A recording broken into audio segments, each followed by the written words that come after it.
Hello everybody and welcome to another episode of the Winners You podcast. Still haunted for nice. For newbies, we are a sort of video game book club hailing from both ends of the United Kingdom, giving you deep dive discussions into everything.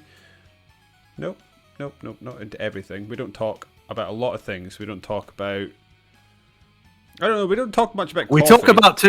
We talk about too much. Well, we don't talk about a lot about coffee, but certain games and things in the media do. Yeah. Do you want to know something? Do you want to know something really weird? Yeah. And also hilarious because young people are stupid, right? Mm-hmm. So,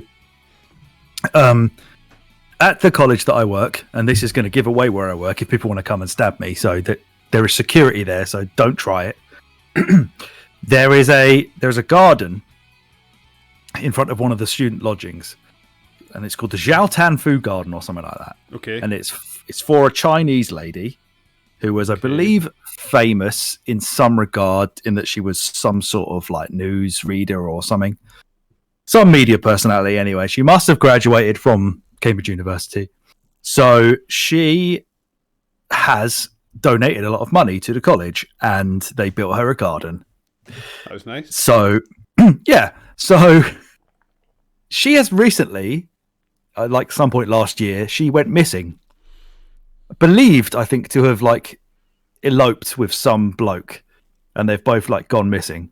I feel like if you've got enough money to get a garden named after you, do you need to elope? She was having an affair, so maybe not eloped, but like ran off with some. Yeah, well, that's kind of what I took from that. I was like, I don't know, just stick it out. You've got loads of money. Move somewhere. It's all right. So,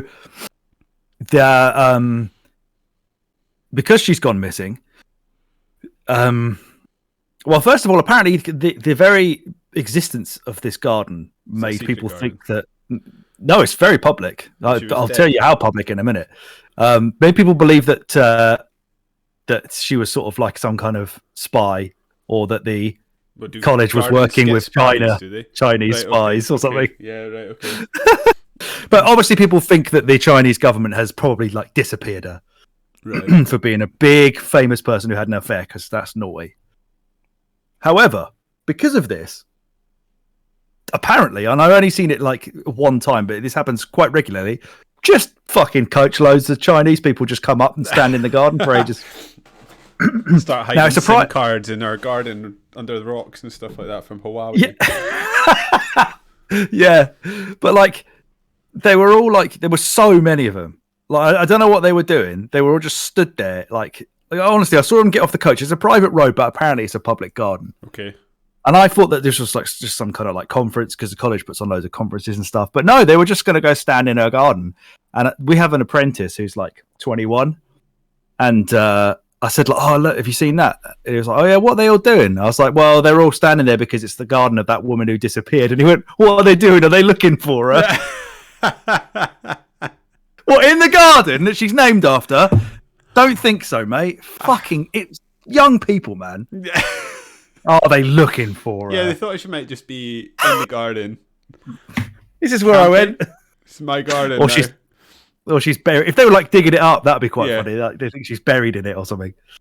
Oh, but yeah, just so many of them. I could not. But I just looked out the window, like, why the fuck are all these Chinese people just standing there? Are they? I guess they're obviously paying respects or something to a disappeared, adulterer. I don't know. Yeah, I don't know. But apparently it happens all the time, because the people who are in that office who can see the garden just say, oh, they come all the time, like every day. There's just fucking loads of them just show up and stand there. People standing around. Yeah. What are you doing today? Just going to the Zhaotan Fu Garden again. What for? Gonna look for her.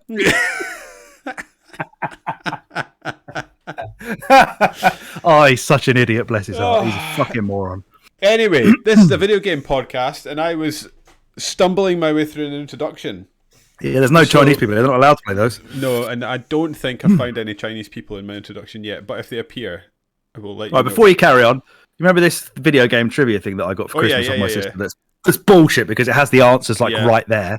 I'm just going to randomly throw them at you every now and again. Oh, yeah, I'm into that. Okay. That sounds good. In which video game must the player use cooking and cooperation skills in order to save the Onion Kingdom? I know that one. The Onion Kingdom. I haven't revealed the answer. It's hidden. Yeah. The Onion Kingdom. I don't know. Yeah. I would Cooking and guess- cooperation skills. I mean, I was going to guess that one that you and your now wife completed together that I've completely forgotten the name of right now. Yeah. Cook Serve? No, it's not Cook Serve Delicious. It's got cook in it. It's Cook. It's a 4-player co-op game. Cook. Yeah. I know exactly what the game is. I played it recently. It's pretty good, isn't it? Yeah. I don't know. What's it called? Why is my brain's not working?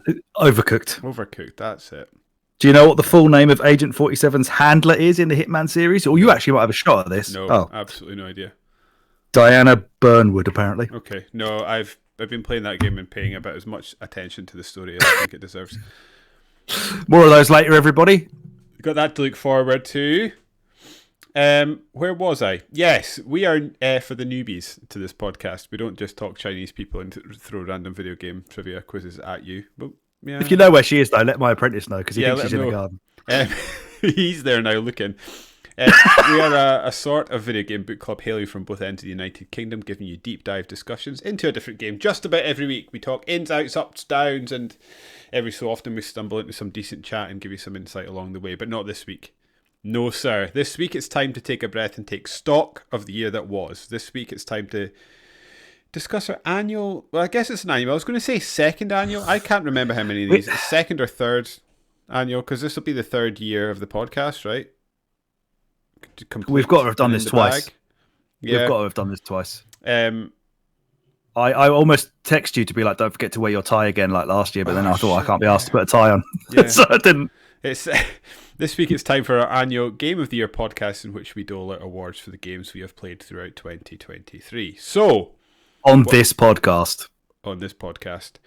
So, while you get your ears accustomed to our accents, my name remains David, at least for the moment, and sitting 10 miles across from me is, well, I was going to say, let's go 23 miles across from me. 2023 miles, yeah. Yeah, is my partner in crime, Mr. Alex Aldridge. How are you today, apart from having moved back to the 90s with your CRT TV webcam? Oh, yeah. Scat. Although it's fixed itself, I think. Yeah, it seems to have fixed it. Technology, right? Who understands it? I should, because it's my job. I enjoy the fact that very much so, a lot of the time, solutions to IT problems are just turn it off and on again when it comes to yeah, which didn't actually fix this one, but it just sort of waiting for it to fix itself did. So work that out. You're back with another strong t-shirt game today. Let's see. Yeah, this one is from Final Boss. It's got all this shit on the back.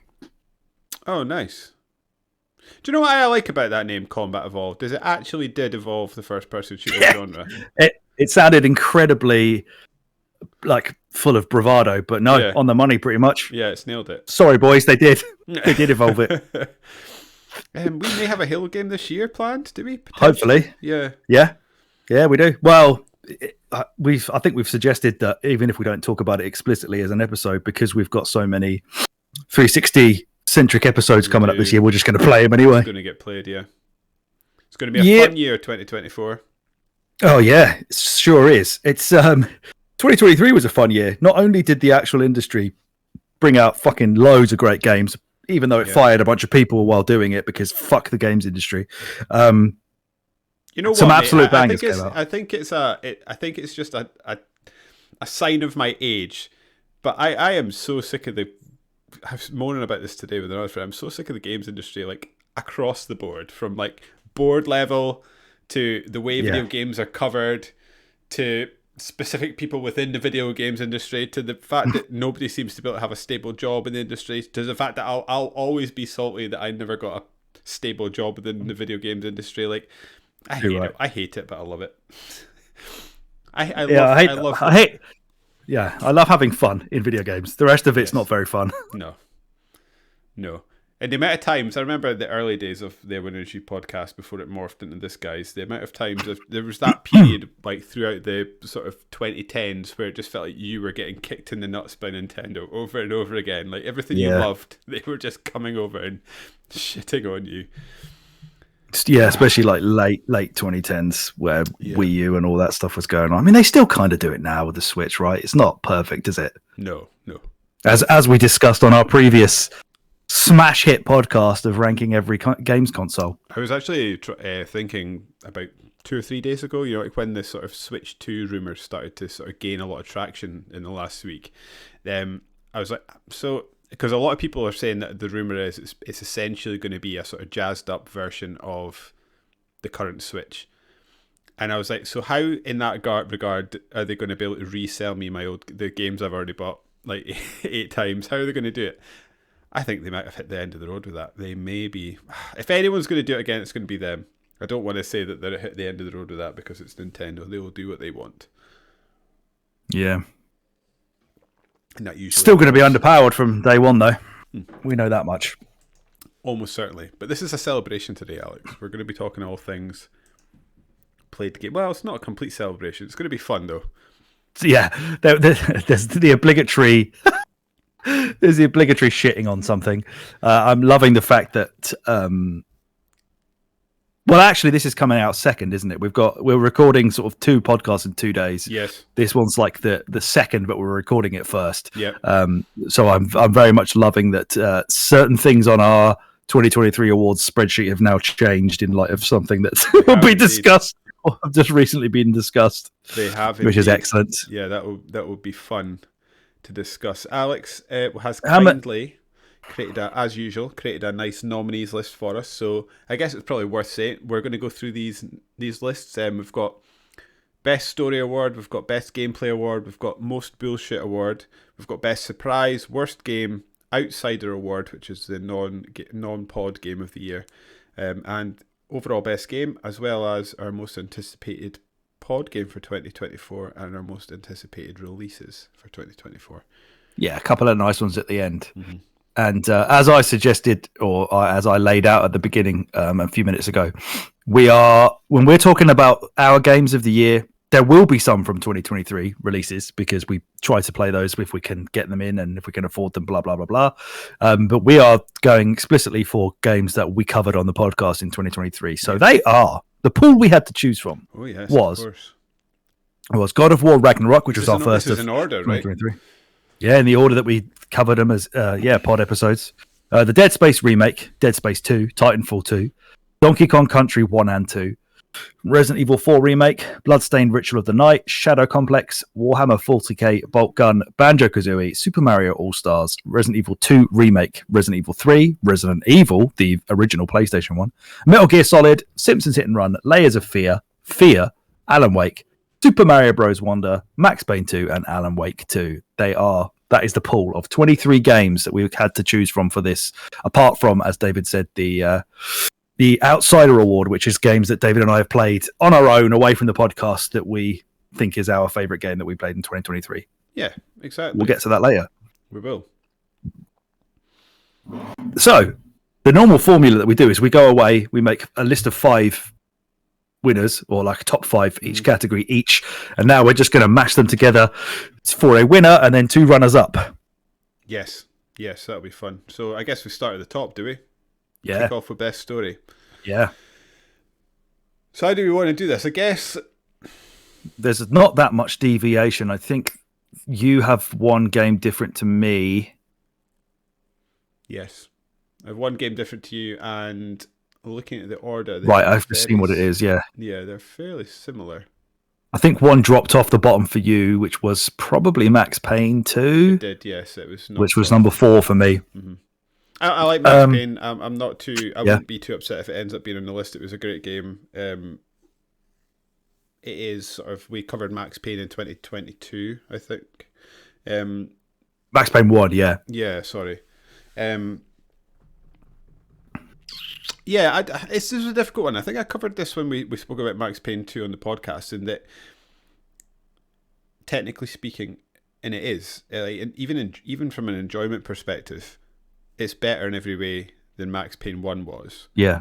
For some reason, it just didn't have that, like, wow factor. Does that make sense? No, yeah, completely. That Max Payne 1 had, and I guess that's why it's ended up falling off my list. But like I say, I didn't dislike it. I enjoyed it immensely, so I wouldn't be too disheartened if it ended up, because I'm trying to look like you don't have Metal. Oh, you do have Metal Gear Solid on your list. I think it's I do. the one that we are missing is Dead Space You've had- remake is not on your Yeah, list. I was surprised to see that you'd put that on there. I just think 'Cause it's I guess- classic horror story. I mean, it's not complicated or.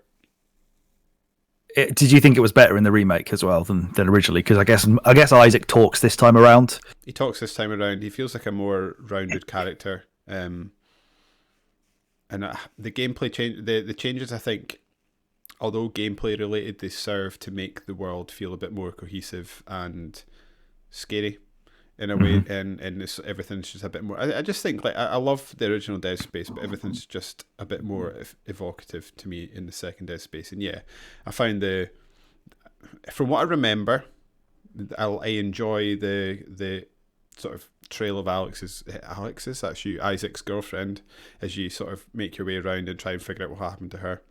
Mm-hmm. And I think the cult stuff is really quite interesting. There's maybe a bit of a theme actually, because there's another cult game that will make its way on our list, or a game that involves a cult at least. I was listening back to our Alan Wake 1 podcast to sort of prep myself for Alan Wake 2, which listeners will have already heard. But it's quite funny that we called Alan Wake 1 a cult game, and Alan Wake 2 is a cult game, if that makes sense. Yeah, okay, yeah, I get that. I don't know. Like I say, I think it was it was an awesome remake as far as remakes go. I find the cult stuff interesting. I think the story in one at least is pretty interesting and pretty compelling. It's just, like I say, it's not overly complicated. I'm not going to lose. I don't like. No. Oh no, I was just thinking. Yeah, it's just a simple, fun, pretty predictable story. Is one the one where you've got that woman and she says that she's going to help Isaac to get off of the thing in the helicopter, but then she screws him over. Is that one? Yeah, that's right. And then she sort of, are you imagining her or something? There's a lot of psychedelic stuff so going on. You're imagining the appearances of your girlfriend. That's the marker is doing that. And then there's this stuff with like your. Yeah, that's true. Actually, as you're going around, you start. If you read the sort of the voice recording and stuff, you start piecing together how this ship sort of fell apart at the seams, and how the cult or the marker started sort of like wheedling its way into people's minds and stuff like that, and made them paranoid. And yeah, it turns out that you can't actually trust what you're seeing a lot of the time. Yeah. I mean, I certainly like the way that it's I know built. There's not a lot to sell about it. It's quite a predictable. Yeah, it's an action-heavy game as well, so a lot of story is kind of told through just crazy shit that happens to poor old Isaac, which is quite funny to think about how much he has to go through in that one few hour stretch. And this, I guess, part of the story or the quality of the story of Dead Space is obviously the world building and the lore that it kind of builds around it. And the lore, alongside I think the lore is probably more interesting in the actual way the story plays itself out. And it's stuff like I remember about. I mean, I don't know how relevant this is for a remake, but when the original came out, for example, it was nice that they actually attempted to build Isaac into the world as well. He wasn't just some sort of lunatic running about with a gun. The weapons they gave him were all supposedly engineers' tools rather than guns. And I just thought it like made him fit within the universe a bit more. He felt a bit more believable. At least the initial puzzles are having you go around performing sort of in quotation marks engineering tasks like fixing grav trains and stuff that have come off the rails. Turning the power nodes and sticking them into walls and all that kind of stuff. Yeah, it's just a fun game. It's great. It's got nice elements of like schlocky B movie horror. I mean, it's quite reminiscent of what the hell's that film called? It's almost there in my head. Event Horizon.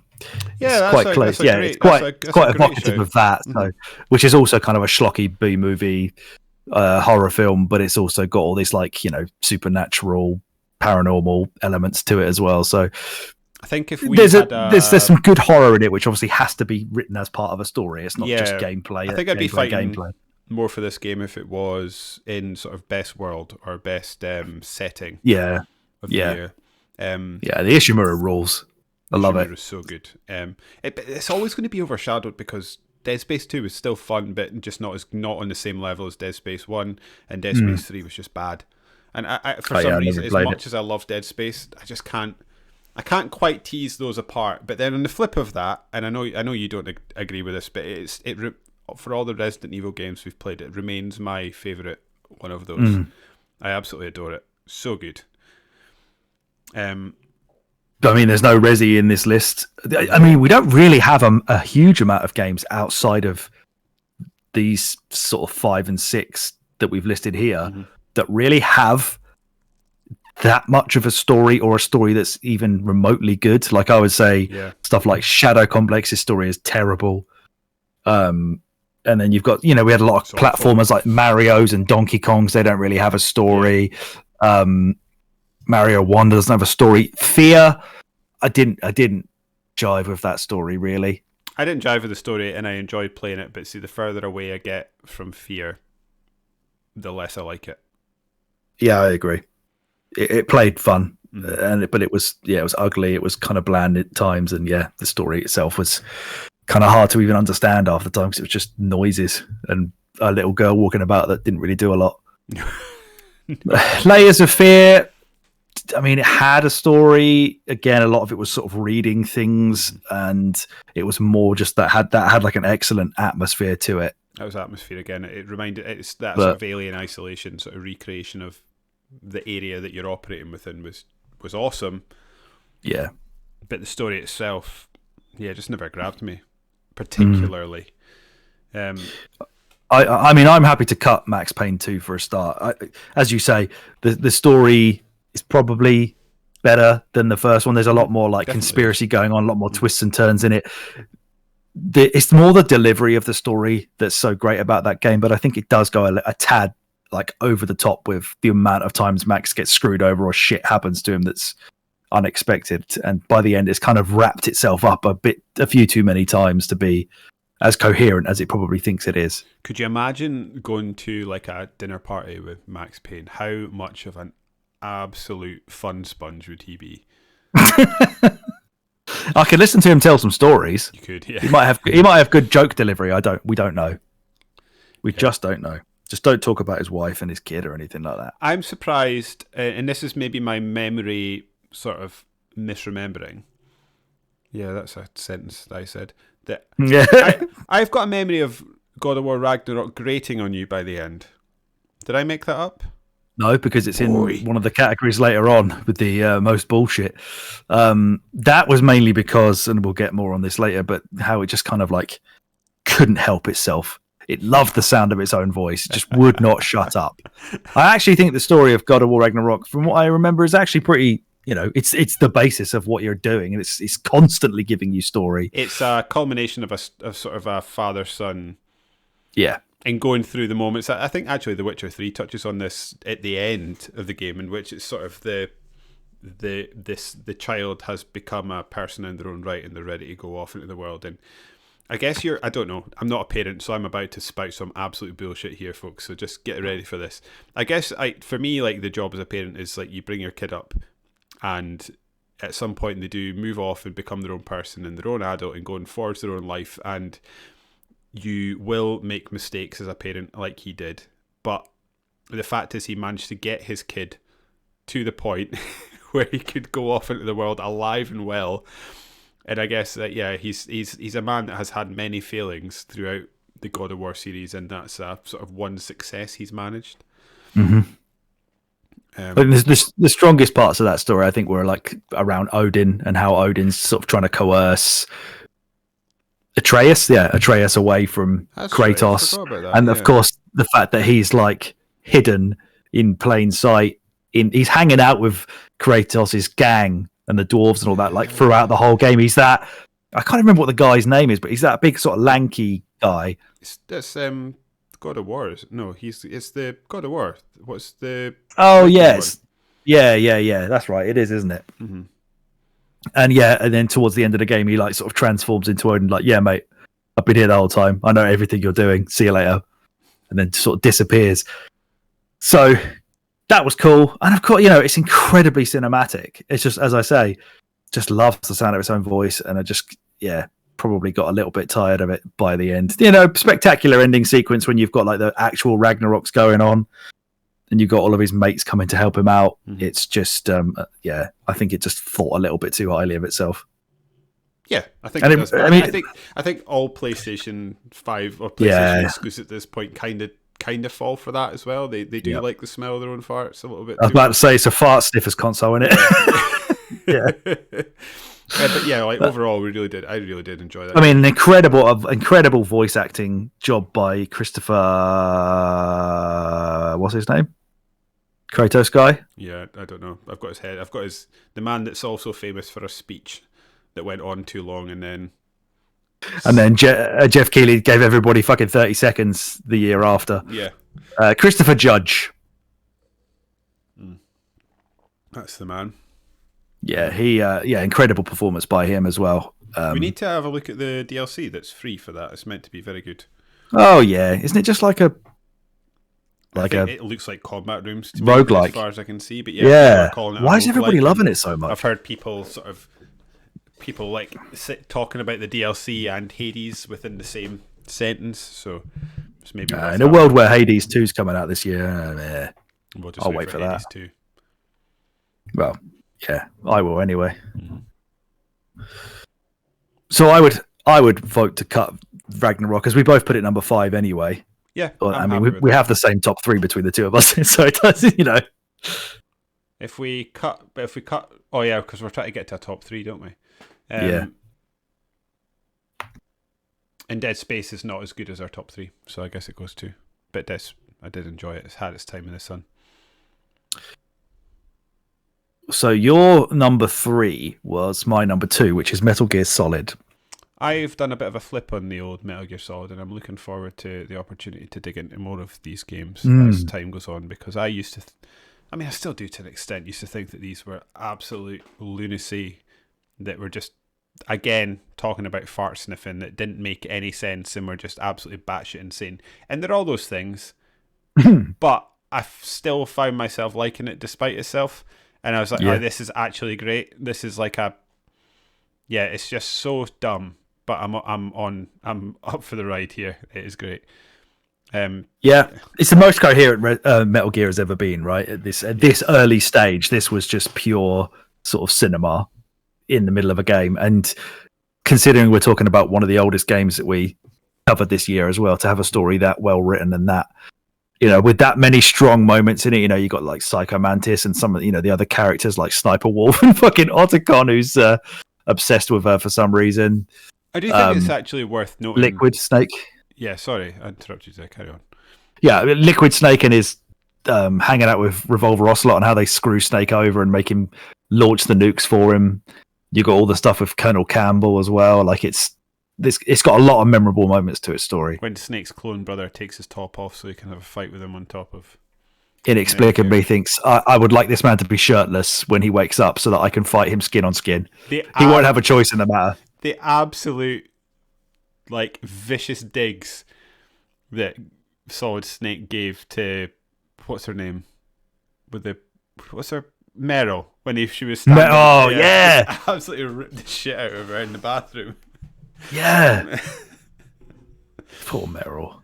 It's awesome. What I was about to say is I think it's important to sort of note again, like, a time and place for this game. This game was, like, the story at the time this game came out where I think it blew people away. I remember there was a lot of people that were sort of coming of age in that era who was at university and college and stuff like that, sort of amazed that video games weren't just these kids' consoles where you jump around, and they could be more than more than what they had been up to that point. And I think big fan of Metal Gear Solid for that reason.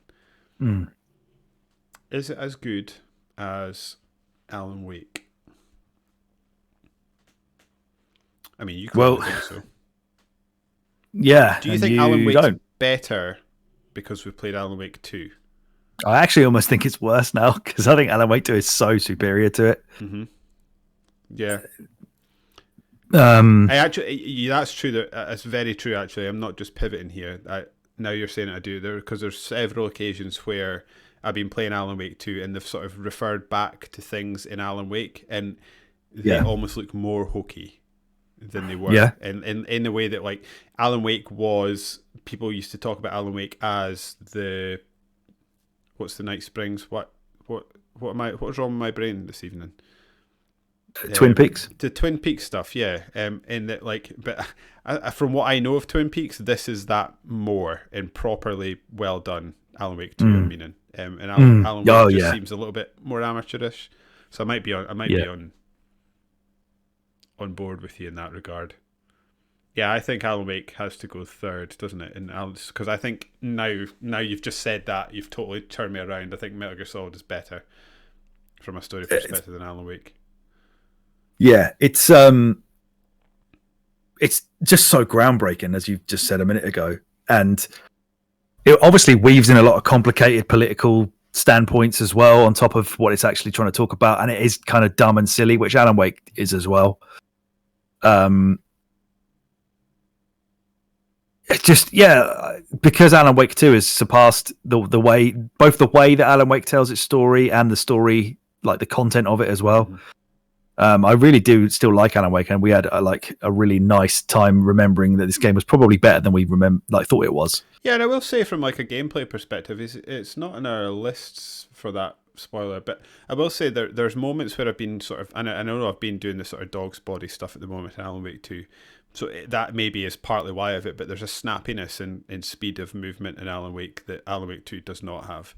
There's a lot of the time where you sort of find myself like trudging around environments, and like I just think Saga just moves ever so slightly too slowly, whereas Alan Wake goes. The first guy, we're talking about story, so it's perhaps not relevant, but I did want to mention that because I don't think it'll come up. It was funny as well because in the Alan Wake 1 podcast, you were talking about their stamina and how like Alan Wake will stop sprinting after a while. They actually do carry on sprinting indefinitely now. He does that. I think the sort of base movement speed of Alan is much quicker. It may just be my memory, but yeah, both are true. I guess is what I'm saying. Yeah, that game probably needs some sort of fast travel at times. But anyway, I did find. Also, I don't know why, but Alan Wake is dressed in his American Nightmare clothes when he comes out. Which they said wasn't canon. Yeah, that just jumped into my head there. And then at some point he has a biker jacket on. Oh yeah, he does. Or maybe you've not seen that yet. No, I have. Yeah, I have seen that. That's when he turns into the old Scratchy Boy. But I think he puts on the biker jacket he puts on is the guy who he kills in the prison cell. Is that not right? Does he not like hit him so hard and just ends up with his jacket on? Oh, of course he does. Yeah, he punched him so hard into the bars that he put on his jacket. I punched his jacket onto my own skin. Exactly. So, yeah, I guess we've got our 2 runners-up guaranteed anyway, but it sounds like we're doing Alan Wake 3, Metal Gear 2, and then the winner would be Alan Wake 2, which listeners will have heard us talk about the story in the previous episode, but... I just think it's phenomenal. It's fucking outrageously good. Like, this is...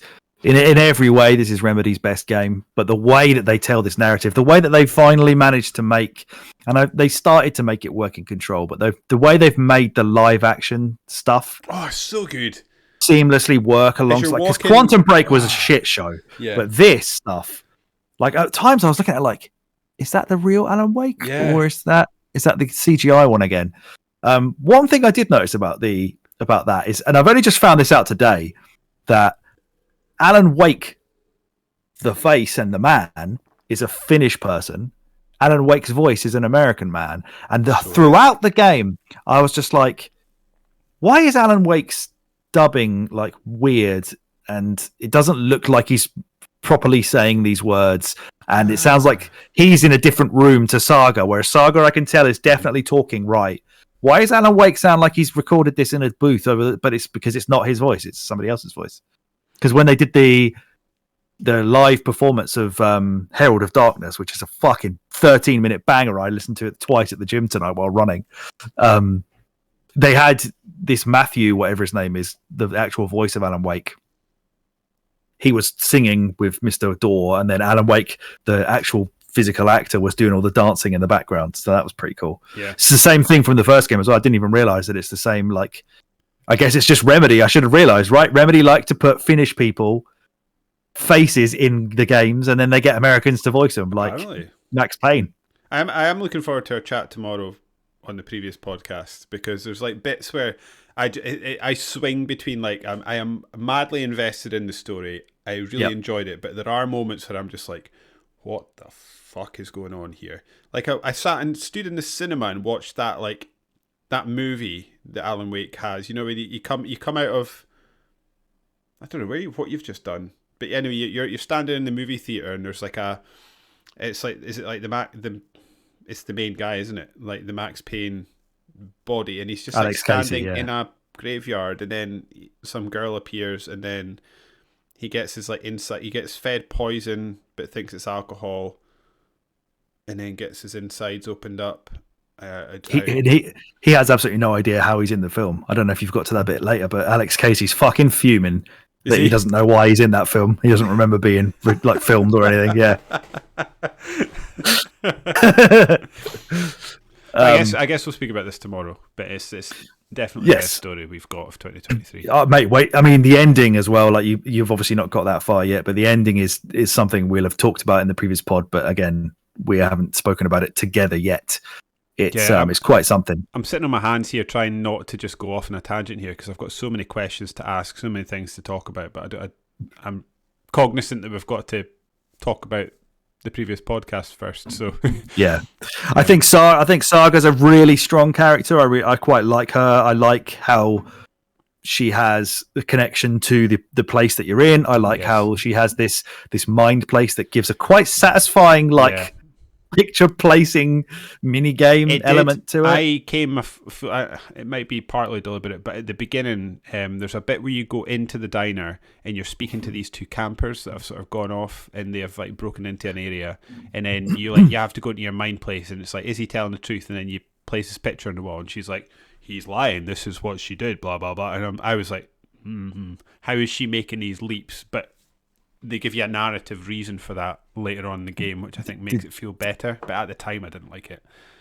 Did you like it?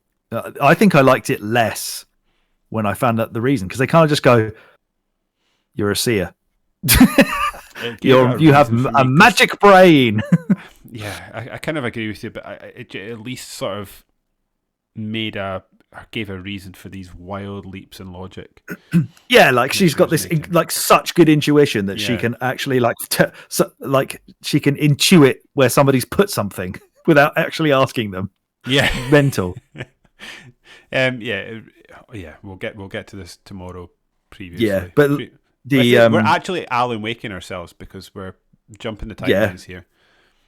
Yeah, I think you're a big fan of the Alan Wake sort of New York noir setting with lots of Alex Casey stuff going on. Oh, I love that. I think I actually don't know which of my favorite is, but I plowed through the Alan Wake stuff before the Saga stuff, because I really enjoyed the Saga stuff at the beginning, and the start of the Alan Wake stuff didn't grab me, so I was like, I prefer Saga. I'm just going to plow through Alan Wake, but it clicked with me at some point, and it was awesome the way they did that. Like we'll speak about this tomorrow.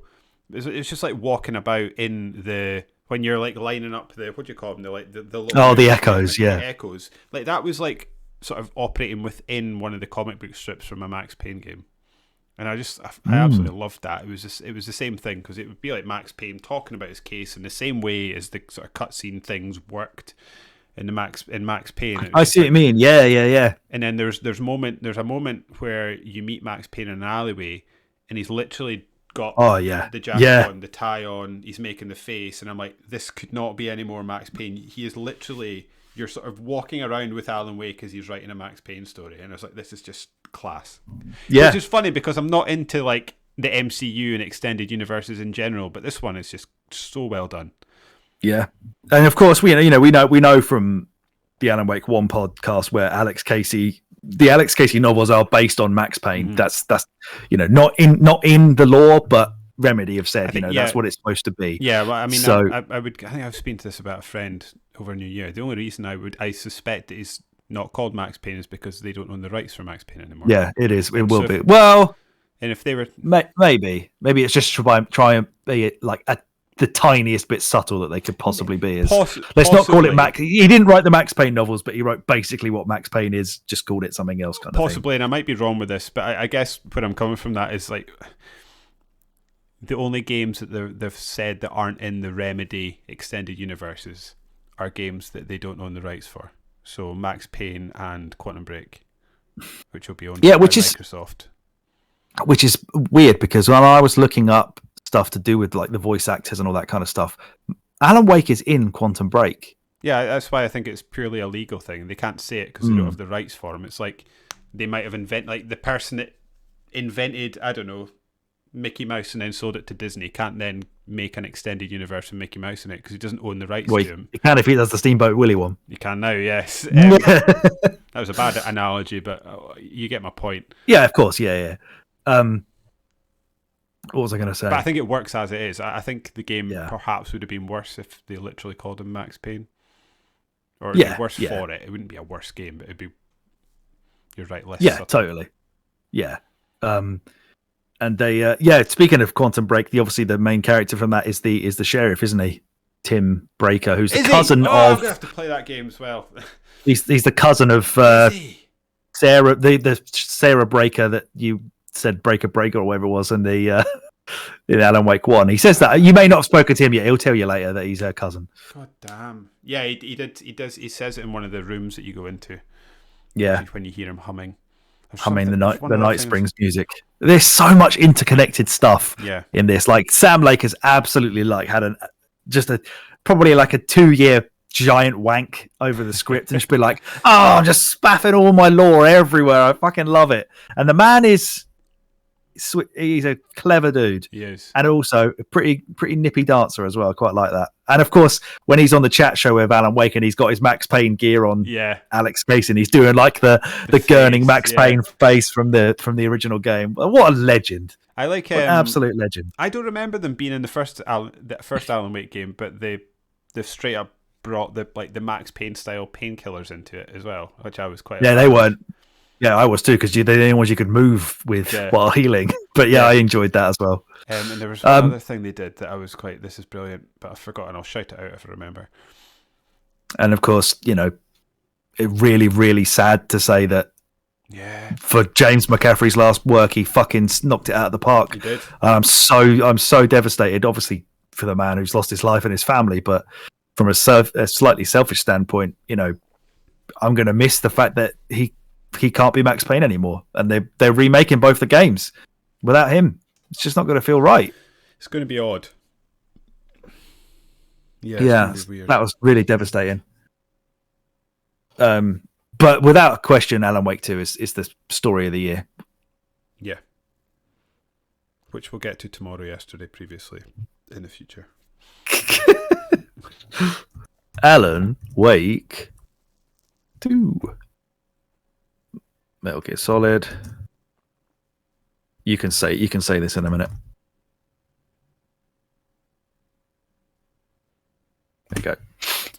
Which I guess rounds out our top 3. So our sort of, what do you call it? Like what do you call them? Like our winner is Alan Wake 2, and our runners up. Sorry, that was the word. I just couldn't think of it there.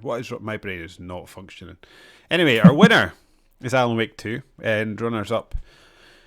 Meritus runners up, I would say, is Metal Gear Solid and Alan Wake. Remedy cracking to the top 3. Very excited for whatever they do next. Yeah, cannot wait. Which brings us to best gameplay. Yeah. Well, we've both got Titanfall 2 near the bottom. Just not enough of it, I think, is the reason I put it slightly lower. I had a real struggle going through these nominations because, I adored Titanfall 2 when we played through it earlier this year, and I think I probably said it in the podcast, it's the best shooter I've played in many a year. It's fantastic. It's so good. Yeah, I just didn't quite make the cut, really, in any of these nominations, and I just couldn't really find space for it in many places, and this felt like the place for it to go. But then there's such strong contenders in this list that it sort of sits down the bottom. That is ultimately my feelings as well. That it's in terms of shooters from the last couple of decades that have done something that's just like quintessentially that game. Like Titanfall 2 just feels like just enough of itself that no other game feels like it, with the mechs and the time shifting stuff and the wall running and all that kind of stuff. The same way that Doom 2016 just doesn't, like, nothing else really feels like it. But yeah, just like you, like I say, it's not long enough. I could probably play twice as much of that game than there is. And there are just a couple of games that are better, but it has so many great ideas that it sort of, we discussed this on the pod as well, didn't we? Like how each level seems to have a different theme that it runs with, and it just really nails it every time. I'm feeling like I've put this too low now. I regularly think about that level where you're running through the level and it's sort of building prefab. I was just thinking about buildings as you're running up, and it sort of like adds a layer of verticality out of nowhere, and you're sort of, then it sort of changes from you're like using the walls and things to run up and hide from enemies to actually using them to platform up as you get attacked, and then you get to top and there's just this like it's intimidating before it happens, but actually when it happens it's quite easy. But there's this like massive boss fight that happens, and it's just it does so much for the first person genre, and I had such a great time with it. I dearly wanted to try and get this into the top 3. I'm just struggling to see certainly how it knocks out our top 2 in the list. Dead Space 3 remake. No. The Dead Space remake is better than Dead Space. It is a great one of those games. We already have one of those games on the list, and it's not as good as that one. Yeah. I could see Titanfall cracking the top 3. I'm inclined to agree. Yeah, I'm inclined to think it deserves to be in there. At the expense, just because it is 100% gameplay, isn't it? Really, that game. Yeah. You don't particularly play that for the story. Although, Dead Space remake, I guess. Well, yeah, I guess we can talk more about that in a minute. You've also got the Resident Evil 2 remake, which I loved that this year. It was absolutely fantastic. I think the reason it's fairly low on my list, because I think in almost all respects it's fantastic. I think Mr. X becomes a bit of furniture that's to be navigated at some point. When you sort of realise how to get around him, you can just sort of kite him. But that, or there's early stages of games, or if he catches you in a room that there's a licker in, that's terrifying in a way that not many games are. And I really think this was my second playthrough that game, and it really clicked with me in a way that last time round I sort of just got through it. But I don't think it's as good as Dead Space remake, but that's purely because I am just a fan of that game. I didn't even have Resident Evil 2 remake in my top 5 for gameplay, so yeah, I agree, because I did have Dead Space remake as well. So that was working off a very strong foundation of a game that already had great gameplay from an era where Resident Evil didn't. Yeah. So, yeah. I'll just quickly go through Bloodstained Ritual of the Night, which is, again, 100% a gameplay game. Yes. Just really impressed with whatever it was that they did after that initial demo came out, and people said it didn't feel quite right and it looked ugly as sin, and they took their time and they went back and redid basically all of it. And as far as like that type of game, that kind of Symphony of the Night Metroidvania style game, this is the second best one, bar none. Like after Castlevania Symphony of the Night itself, Bloodstained is the next best one of those types of games easily. And the gameplay in it is all it has going for it, but it's just so rock solid. It's so like his style reimagined for a more modern audience, and it had so much variety in like the weapons that you could do, the powers that you could do. I think it's only really dragged down a little bit by some of the backtracking recipe bullshit stuff, which is stuff is a pain design rather than gameplay itself, because the gameplay was just like fucking tight as hell. The thing I loved about it, and the thing that jumps out to me when I think back about that game is just how much the powers let you mess with stuff. The sort of builds Yeah. that you and I were like straight up texting each other about different builds that you can yeah, depending on what you were doing, and the amount of damage that you can deal by the end of that game if you sort of create your character in the right way, and the entire way you move around the screen is wholly different by the end of the game as it is at the beginning of the game. Flip the whole world upside down on a dime just by a couple of buttons. And there's, I think, a lot of things that these sort of games perhaps struggle with, or a lot of the games within this genre can struggle with, is if you're going to dish out powers and leveling up over the course of the game, you end up making the end of your game more fun than the beginning of the game, because you're sort of unleashing the power that you want the player to have by the end of the game. So you're in a way holding them back. I never felt like I was being held back in this game. I thought it gave me a way to move about the environment, and then just gave me a new way to move about the environment before I got bored of the old way. And it just switched things around. This is not a gameplay criticism. I still do sometimes think about how disjointed that game feels from an art perspective. Like, I don't think it might be deliberate and it might just be a taste thing, but I think that a lot of the time, like, the enemies on the map do not fit with the environment whatsoever, and the enemies don't often fit with each other either, which is bizarre to me. But yeah, it doesn't make the game any worse from my perspective. No, the bestiary on those games is enormous, and it has been for a long time, where they just try and think of any type of monster that's ever existed in sort of human thought and then just chuck it in there, whether it fits or not. So yeah, you're absolutely right on that one. What's I was thinking about the bosses as well when I was putting this list together, and there was is like a two-headed dragon that moves around that spiral. Yeah, that's a very memorable one, isn't it? That bugged for me, and I ended up behind him. Yeah, just got to hack him to death, and then I can't remember if I enjoyed is it like something I want to call her like the Blood Queen or something like that. Oh yeah, I can't remember if I enjoyed her or not. She was tough. And she was a ball like satisfying. I don't know if she annoyed me or not. I can't remember. She definitely annoyed me. Yeah. But anyway, yeah, that game's great. We're not here to talk. This is a lot of our favorite games of the year, and it's certainly that. Yeah. Well, we've already sort of skirted around these types of games, so I guess the Resident Evil 4 remake, I think you would have to be on some kind of wacky stuff and have a bit of a mucked up brain to not think this is the most mechanically sound Resident Evil game that there's ever been. This is the pinnacle of how a Resident Evil game should feel and play, and it is just fantastic. Like, it's perfect. It is perfect. For a third-person action horror game, Resident Evil 4's remake is perfect. Yeah. In a way that Resident Evil 2's remake is quite near to.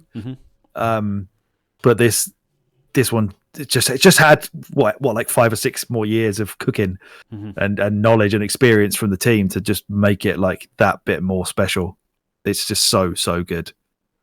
It does. Whether it needs to even exist, I don't know. But to refresh a game in Resident Evil 4 that many people didn't think needed to be remade, me especially, and to make it feel like it sort of fits in the more modern Resident Evil third-person style so effortlessly, but also feels like the original as well, is like expert craftsmanship. So yeah, what an achievement that is.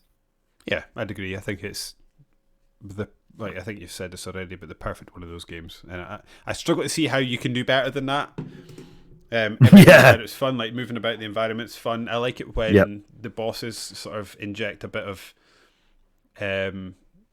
change of pace into the games, and they certainly do that. Each boss is completely different from the last one, and you have to largely employ different tactics. I think the steady and consistent upgrade path that you're on, and that the shopkeeper, I guess he's in the first one, the first of the fourth. The fourth one. Does that make sense? Yeah. But really enjoyed that. I just loved everything about this game. Awesome. What else have we got? We just got Mario Bros. Wonder, right? That's the only other. The best 2D Mario game in a long time. 20 odd years since the SNES, basically. Yeah, I was trying to think of it, but I didn't want to say that because I couldn't quite, off the top of my head, remember which ones had all come out. But yeah, take a game that I was just not interested in the run up to release, and I have rinsed that game for everything it has. There's nothing left to do in that game for us, and Yeah, to me, there's only one drawback, and it's the invisible section, which we'll get to later in this podcast. That was not a fun hat, but everything else about it is awesome. No. It's everything else about it is awesome. I remember we periodically the new Super Mario Brothers games come up on these podcasts, and I remember wanting to play them, and I remember quite enjoying them when they came out initially, and I rebought they were them fine. on the Switch. Yeah, and they feel slow in a way that this game is really. They do feel slow. Yeah, they feel. Yeah. I even think like the stuff, like the edits they've made to the multiplayer stuff has been great. Like, so really cleverly done. Yeah. Yeah, like I think dads up and down the land have been cursing that game, playing with their kids, and they've been jumping over a hole, and their kids bounced into them and knocked them down to their death. Yeah, you just can't do any stuff. And I even think the multiplayer stuff, the sort of way that you can have people running about your map, and you can use them to figure out puzzles that you can't quite figure out because you can see them in areas. You're like, well, if you can get up there, how do you get there, and what do I need to do to get that? And you can even use them as checkpointing systems. So if you die, you can speed off and grab them and bring yourself back to life. Yeah, it's a cool way to have done that. And it really is. I can't think of having been done in other places. It's the cliche thing about this Mario team, but every single level has a sort of gimmick that's different from the last one. I heard it sort of being described as almost like a game jam, just throughout an entire like AAA budgeted game. Yeah, I think that's a great idea. That's a great one. Well, we spoke about it on the pod, didn't we? Where they had that sort of ideas meeting, brainstorming meeting, and they got like 1,000 suggestions for things to do in a level on all these post-it notes, and they had to curate them from there. But just I think when we all saw the trailers and stuff, we saw like a new power up with the elephant thing, and then we saw, as we got closer to the release, they started to talk more about the wonder seeds and how they were going to affect levels. And I genuinely did not expect them to be in every single level. But as we said on the podcast that we did about this game, that was their key idea from as soon as they figured this out. They were like, right, do it every fucking time and make it basically different every single time. Yeah. And some of them are obviously a bit nothing. Some of them are a little bit bland, but some of them are just so wild. Like where it flips over to be like an isometric top-down looking view. And, some of them are a set piece visually focused rather than actually changing the gameplay, like when you're on that pirate ship or whatever.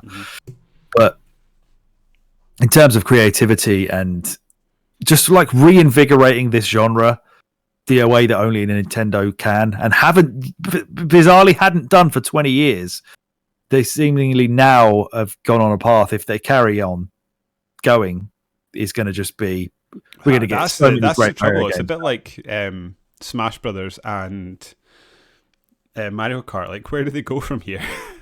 Yeah. What do they do? It's a good point. I just want them to give me more levels, more worlds. That won't make them as much money. No. Well, it's just tough. Well, I'm going to cut Bloodstained because obviously that was not on David's list, so that's an easy cut. It's had its, as David would say, it's had its time in the sun, which is great. I'm happy to cut Resident Evil 2 Remake because as much as I love it and as much as it's great, I'd have two other types of game of that type.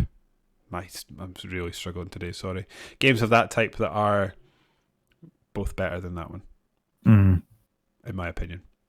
So it really seems to come down to our number one and our number two seem to be set between Mario and Resi 4, and then it's basically, do we put Dead Space Remake in there, or are we now usurping it with Titanfall 2 because we've suddenly realised that game's actually incredible? I think I would be, my vote would be stick Titanfall 2 in there. Okay. With pleasure. Even though we both put Dead Space Remake above it, we've now realised that like I said, Dead Space Remake was based off a very, very solid foundation of a game from 2008 that was excellent, but Titanfall 2 was a new thing that, like this, the original of that versus the sequel is night and day difference in how they feel to play. As much, it's going to sound like a negative, but for me, one of the biggest surprises about Dead Space Remake will always be that it's an EA remake and it's not terrible. Yeah, they did not ruin it. It's not a shameless cash-in, and the people that actually made Dead Space had a game come out this year, and it's not as good as this one. That game's a massive surprise because of that. Yeah, which we'll get to Yeah, later we'll on. So, are we sticking with Mario at number 2 and Resi at number 1? I think so. Yeah, I think so too. We are becoming a very pro Resident Evil podcast. I mean, we always have been, but we're getting more and more in that section of we are fucking so like big fanboys of this. We are. That if you've made the perfect version of that type of game, then hello.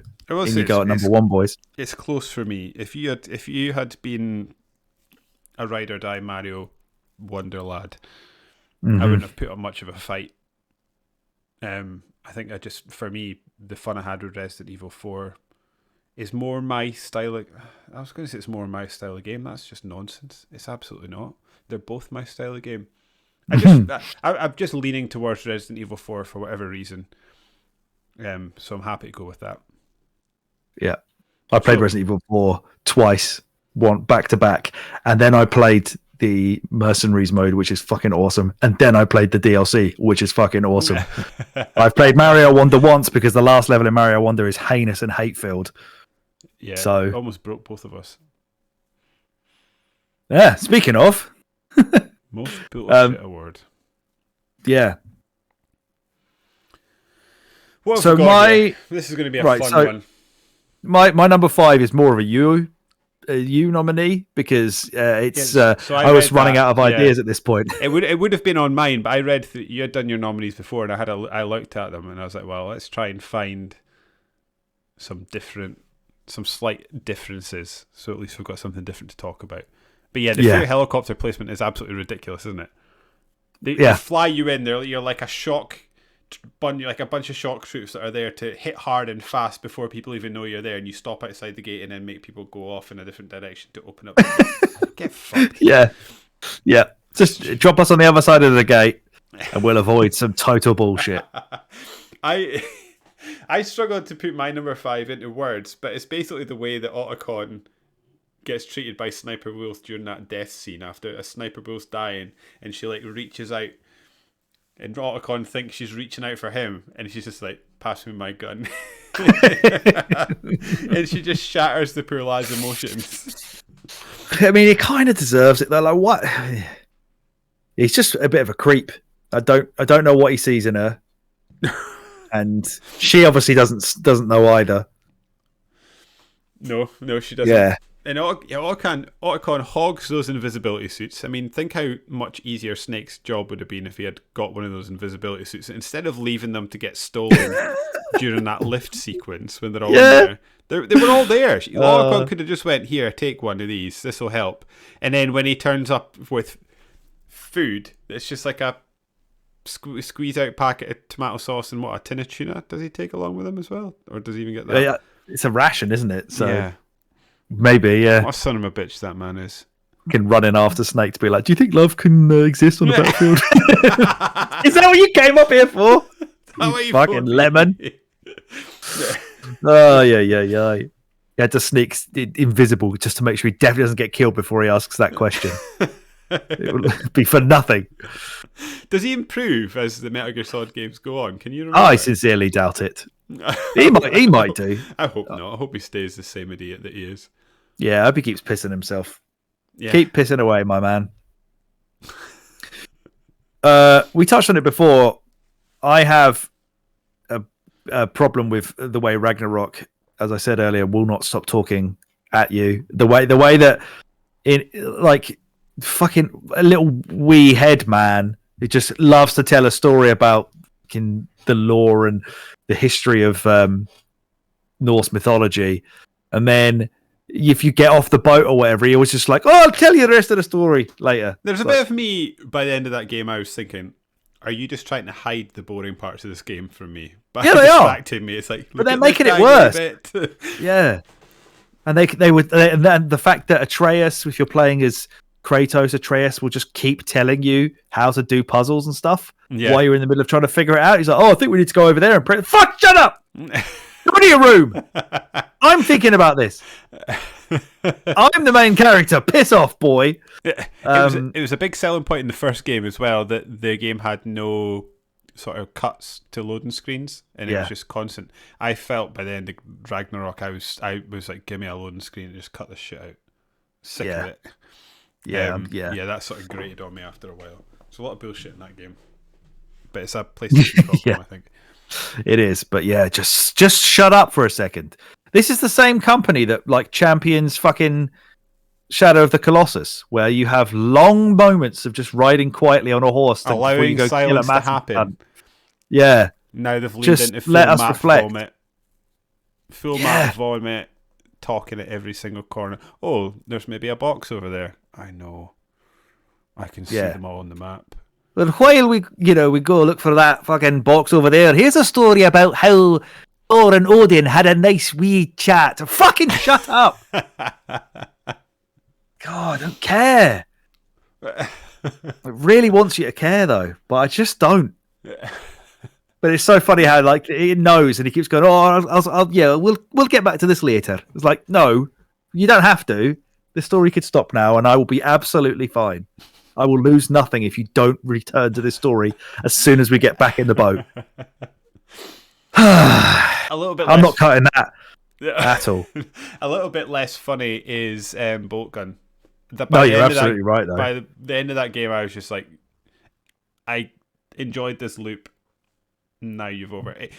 No, it's the lack of creativity. It's that its response to increasing difficulty was to just throw more and more and more and more at you. And at some point that just hits a tipping point. It's just like, you're actually not giving me anything new to do here. You're just giving me more of the same thing to do. And game is a slog by the end, for sure. That last bit takes so long. There's a level where it's like, I don't know, it's like an old Quake level you're inside, and you're trying to look for like the different colours you've got to collect. Yeah. Oh my god, that whole area. Anyway. And you're like hanging on by the fucking skin of your ass by the end because everything's just kicking you in the dick. Oh man, it's just like basically this game. But Warhammer 40k Bolt Gun is an allegory for heavy metal music. It's like, but it's just like across a man's life, but it's just really condensed and sped up into a shorter period of time. So it's like, you look at the trailers for Bolt Gun, you look at the reviews, you hear people talk about it, you look at like footage of it, you go, fucking yes! Metal! You're just like ripping the fuck out of dudes, you're blowing them up, you're shooting these crazy fucking guns, everything's rock and roll, I fucking love this. And then by the end, you're like, I just want to have a sit down and a cup of tea and listen to like Dallas Green with an acoustic guitar. I'm tired now. And it's just like, that's my feeling towards aggressive, heavy music now. Like, I like it occasionally, but I'm just getting tired of it. And that was what Bolt Gun was. It's metal as fuck, but it's metal as fuck. You know what I mean? It is. Stop. Just slow. Oh, God, yeah. We're not cutting that either. Yeah, okay. We're probably gonna. Yeah, this is gonna be hard to get to 3. I tell you what, I'm definitely gonna cut is Lost Odyssey getting a 70 out of Metacritic and losing me the draft, because I looked back at the scores and I was winning in every round until I picked that game, and then I fucking lost it. Why did I think that game was like? Surely everyone would talk about that, like an Xbox 360 JRPG. If it had like 95. People would still be talking about it. Yeah. Of course it doesn't have a good score, Alex, you knobhead. Like that, doing that edit was painful, man. That hurt me to listen back to my confidence and be like, oh, yes, Lost Odyssey. Not enough people know, but this is going to be fantastic. And it was 78, and I lost the draft again. All three of us have absolutely done ourselves, though, because there was one where I think I was coming in. If I wasn't winning, I was in with a shout, and then I picked like a Mario Party game. It just absolutely that was did so me. Funny. Yeah, and I'm sure that KDB's got a wrestling game in there that he came in at the end. Yeah, absolutely.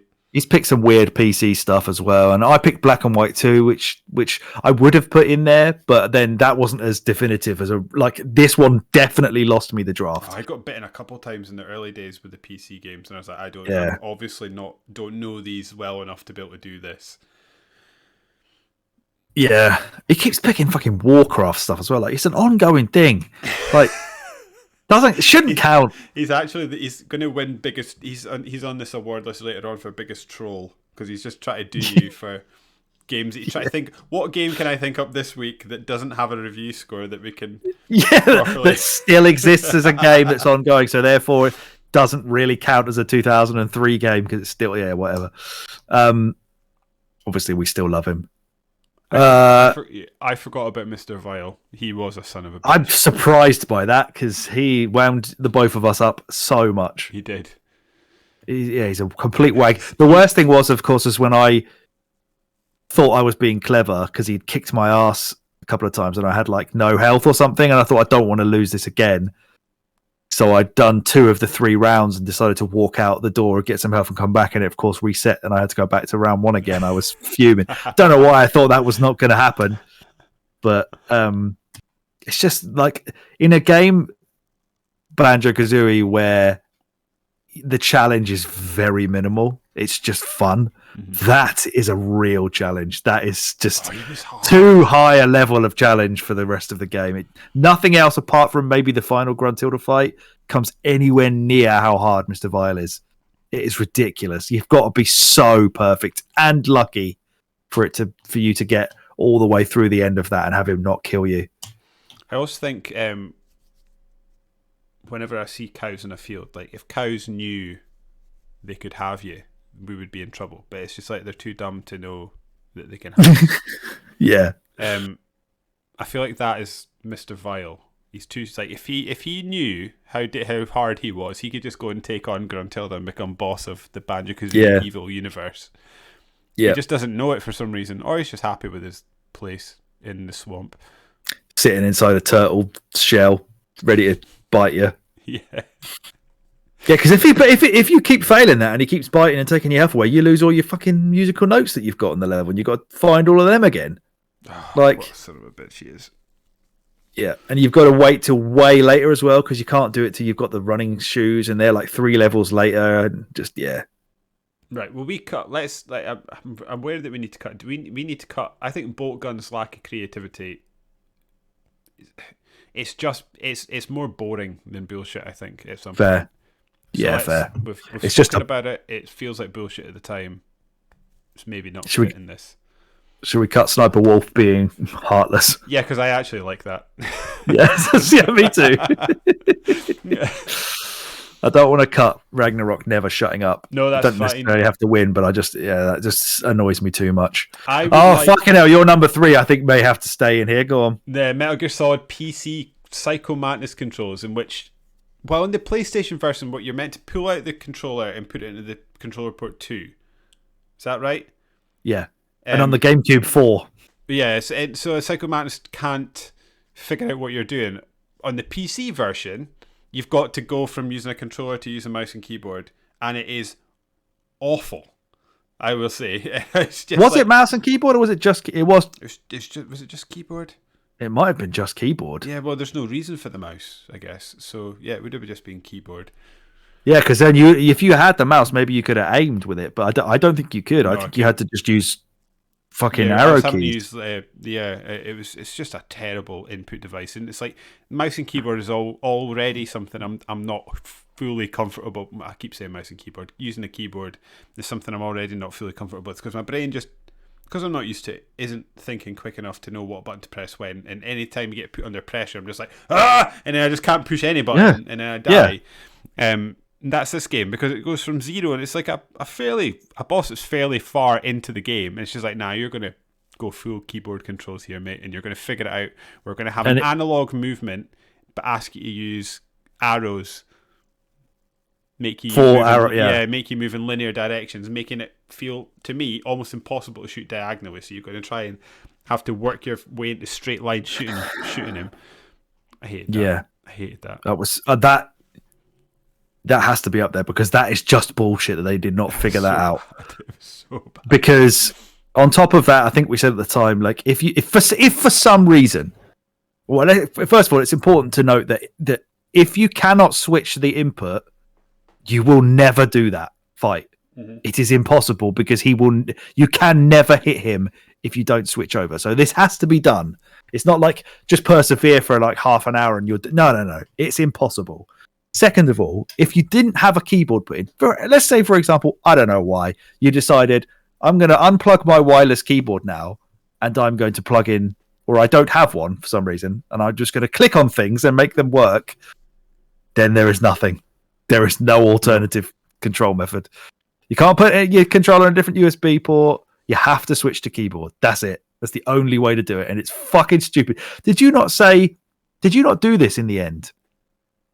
By switching to keyboard as you walked in the room, and then it made you switch back to controller. Yeah, or did you not do that? Yeah, I tried starting his mouse and keyboard, starting his keyboard, and then switching back to controller, thinking that would be a better way to do it. It just wouldn't let me do it.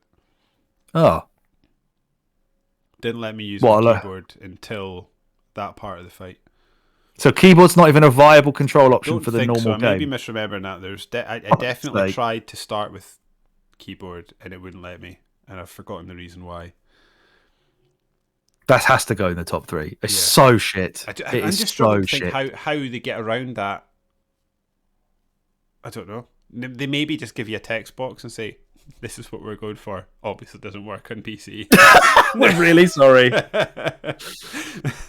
Yeah, I don't know. Unless it can detect, maybe it's just not sophisticated enough to detect a different USB port. But are they that different to a fucking controller port on a console? I don't know.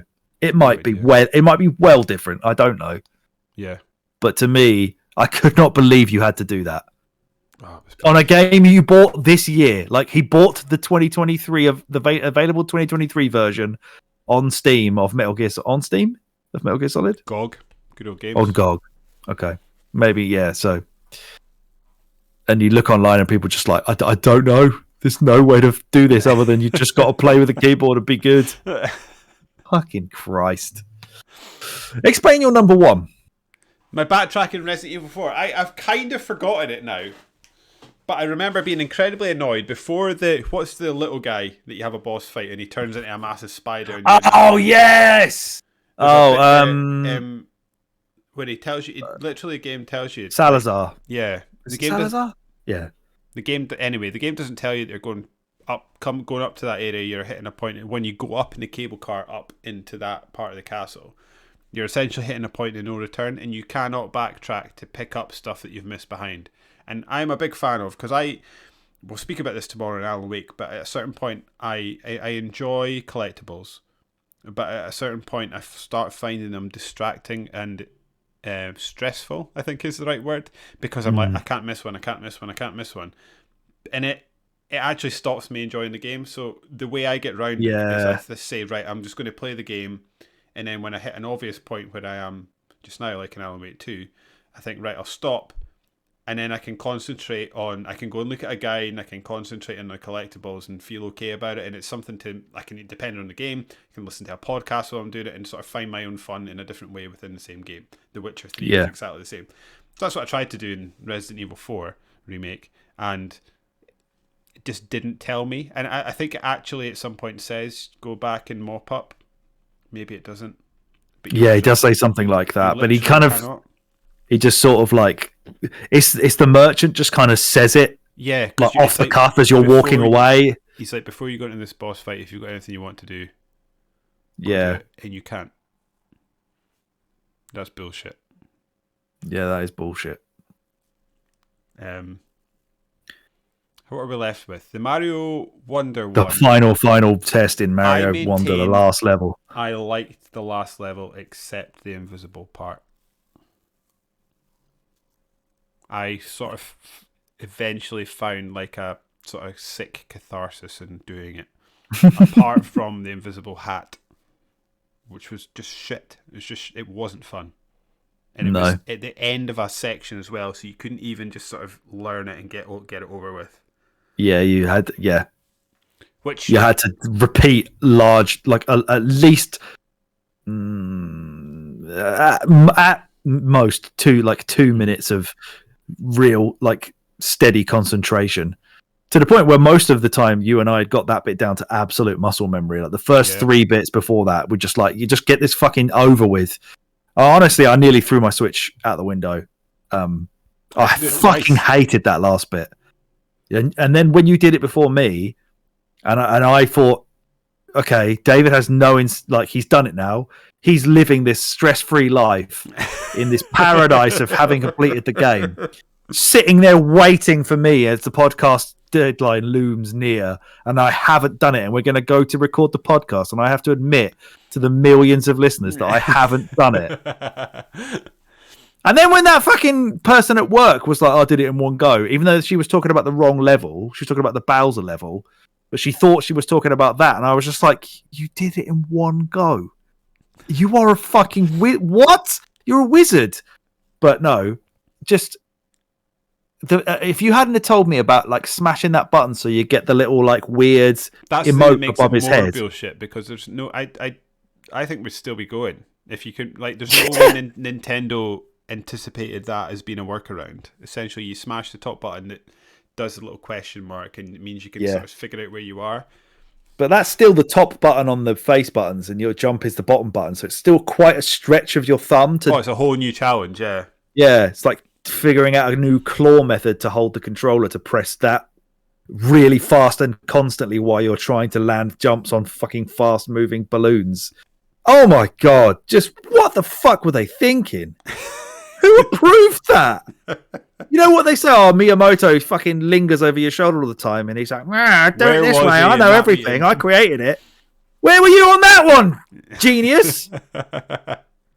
Fucking Christ. He's out there playing his banjo or whatever the fuck he does now.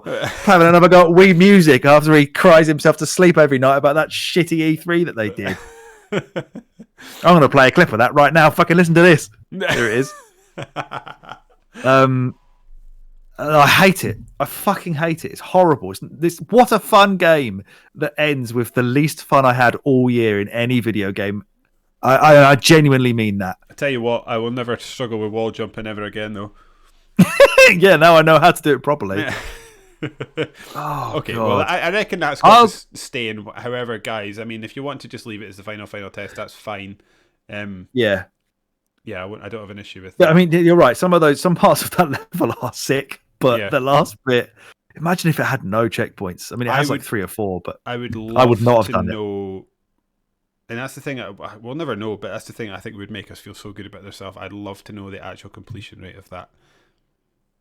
Yeah. Like how many people that bought the game have actually made it through that?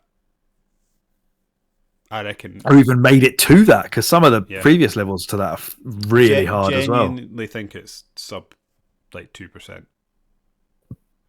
Yeah. I can't see little kids doing that. They'll probably just run off to Fortnite instead and be like, oh yeah, I get to pretend I'm well, now Fortnite's got like 3-4 games. Neymar or whatever it is, yeah. Or I'm Lego Cristiano Ronaldo while John Cena has a fucking coffee with John Wick on top of a mountain made out of Thanos' knob. Griffin's in it as well. He's not, is he? Yeah. What's the word? What's the stupid? I wonder what the stupidest thing in Fortnite actually is. Like I think it's got to be like Harry Kane or something. Yeah, I think they're shit. Who wants like a Neymar? Like, fuck that. As I said to went off to live in the Middle East and play football in easy mode. Like, fuck off. Take his fucking private jet all the way over there and claim he's some kind of environmental advocate. Get fucked. Politics aside, though, I said to my nephew, like, you do realise Fortnite is officially like ADHD the game. It's so stupid. Like, it's so stupid. I downloaded it recently. I wanted to play the racing game that they put in it, because it's the people that make Rocket League have made a new racing game, but it's in the Fortnite launcher. I just hate that. I hate that. Is it good though? It's all right. I actually I got bored of it because I think I did about, say I did 10 races and then I won 7 on the bounce, and I was like, I think I'm just playing against children, so I quit and uninstalled it. So right, listen to this. Right, so. My nephew showed me something in Fortnite, right? First of all, he's playing as fucking Raphael from the Turtles. Good. Yep. Into that. Good start. Great skin. And he's playing in the game. I don't even know if it's in the middle of a Fortnite map. I don't think it is. And he walks over to a stage, and Raphael just like joins the band, and they're just playing a Weezer song. They're playing Buddy Holly by Weezer. That's one of the other ones you've added. They've basically added Guitar Hero to it now. But you don't do anything. You don't press any buttons. Okay. You just stand there and watch it. That's not what I was thinking about then. Okay, there is a mode for this. But he did say it's like that, yeah. But I was like, so is somebody going to come along and shoot you? Is this in, like, are you in the Fortnite map just like making loads of noise? He's like, no, it's a different part of the game. It's like, okay, so what are you doing? So I just get to pick what song it is, and then if no matter what I pick, all the songs like meld together and it still works. So it's like, yeah, okay, but what are you doing? Oh, I've picked Buddy Holly the song. Yeah, but what are you doing? You're just watching a Teenage Mutant Ninja Turtle play a fucking Weezer song. Wait, this is not a game. I did want to try. I couldn't be bothered at some point, but I did want to try out the Battle Royale Lego mode because I saw the only. What's that then? It's basically I don't understand this. It's Fortnite but with Lego. So it's still actual Fortnite, but everyone's made of Lego. Yeah, and so like the thing I saw was like someone shot a rocket at a building and it explodes like Lego bricks. Don't say things like that because that sounds cool. Don't say stuff like that. Destructible environments and stuff, and I was like, oh, that actually looks quite good. And then so that's part of the why I downloaded it, and then I played the racing game. And then I think I just wandered off and did something else. Yeah, but I periodically want to play that game, but my Epic accounts are just being held hostage, and I can't figure out how to unhostage them. It's a blessing in disguise, mate. Yeah, so I'm just like, well, I can't play these. I can't even claim the free Epic games on PC and stuff like that because they're all locked for some reason, and I can't get the code. I can't get the password resets right. So what happens? So like my Xbox. Is this a late entry for most bullshit? Yeah. I'm trying to remember because I haven't done it in a while. But like every 6 months, I'll try and figure it out, and I just cannot fucking figure it out. But it's not like you've got a 2FA on an old phone or something, is it? No. But so like my Xbox gamer tag is connected to a Hotmail account. My PlayStation Epic account is connected to my Gmail account. So I'm trying to like join these two together so that they can just be one, which apparently you can do. Okay. I can't unlock my Xbox One because it tells me that my account's been blocked and I need to message Epic to get it unblocked. Mm-hmm. So I message Epic to get it unblocked and they just don't message me back. I eventually managed to send myself like enough like reset password attempts that it just works, and then something happens. I'm gonna work it out. I'll go and figure it out this week, and then time for the next podcast after this one, I'll be able to come back and tell you actually what the problem is. But I end up getting caught in this loop where like I can't gain access to something it needs me to gain access to unlock it, and I just this endless loop of what you're saying is that you're trapped in the dark place. I am, and it's Epic. Scratch keeps coming and shooting you in the head every time you think you're going to get the reset link. Yeah, from but Epic. except it's instead of being Alan Wake, he's I don't know Raphael Turtleskin, and John Cena. Oh God! I've said that story before, haven't I? Where like he was telling me about all this like really convoluted plot that they had going, and there's some masked people going around killing everyone, and then the guy took his mask off, and it was The Rock. It was like the central villain of this long story, and it was The Rock. Do you know the worst thing about this is that you're actually selling this to me? It's so bad that I'm like, this sounds like the worst, best wrestling storyline I've ever heard. It's like utterly terrible and stupid, but they hit every time with these silly kids. They can't do anything wrong. They could put Ian Huntley in the game, and everyone will be on the Ian Huntley skin. They just don't miss, and I don't understand it. But then again, I know for a fact that there's Chinese people are not looking for a woman in a garden.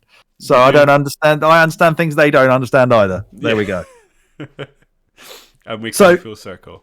There's a definite invisible bollocks from Mario. There's a definite Metal Gear Solid PC controls because that's a disgrace. Yeah. So what are you feeling about the other ones? Because I guess we're choosing then. Probably between your Ragnarok and Mr. Vile. I'm taking Mr. Vile out because he's still in Banjo-Kazooie, and I won't have that game hurt. I've got to protect my boy. You do.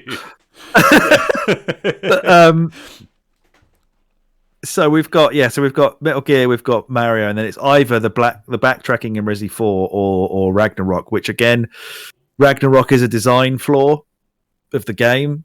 Is it bullshit? Probably not. It's just bad, or at least it's just annoying. It's annoying, but I think it's poor. I think now we're speaking about it, I do actually kind of come to the conclusion that it's sort of dangling a carrot over here so you don't look at the shit that's going on in the other direction, taking up our time.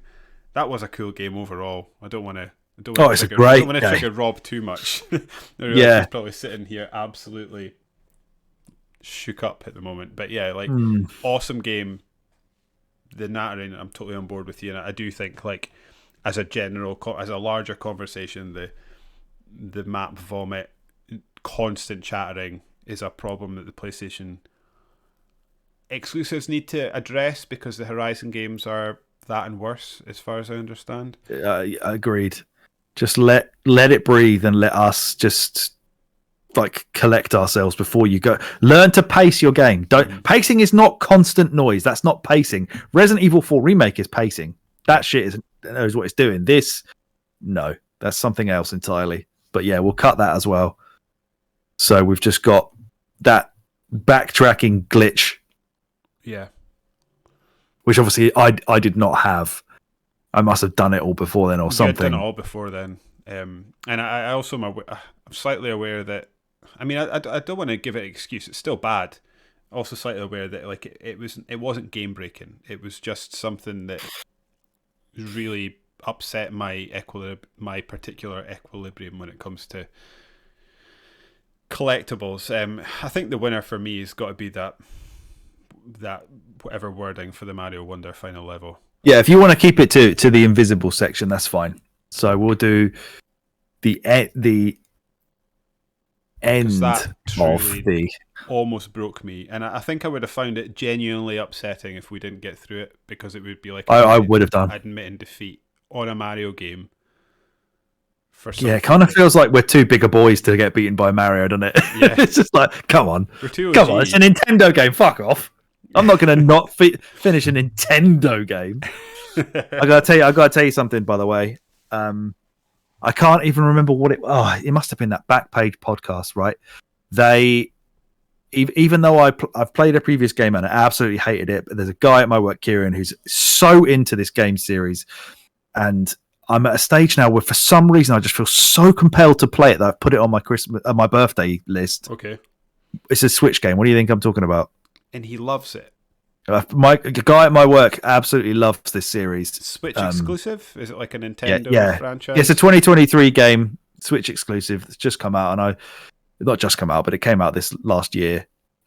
Everybody was like raving about it, and basically, Backpage said, if you want to get into this series, like this is the perfect version of this type of game, and it's really good for like newcomers as well.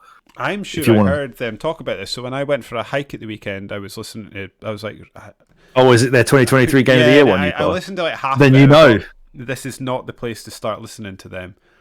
I'll start fresh, and I think I listened to like half of it, and I'm sure they brought it up. But as you can tell, my brain is not working. I'll know it if I'll know it when I see it. 2023 Switch. Games. You could probably just put 2023 games. It'll probably be near the top. He loves this series. Yeah, well, you don't know the guy I'm talking about, so don't use that it's as your Pikmin, is it? Yeah, is it? Yeah, I've been sort of.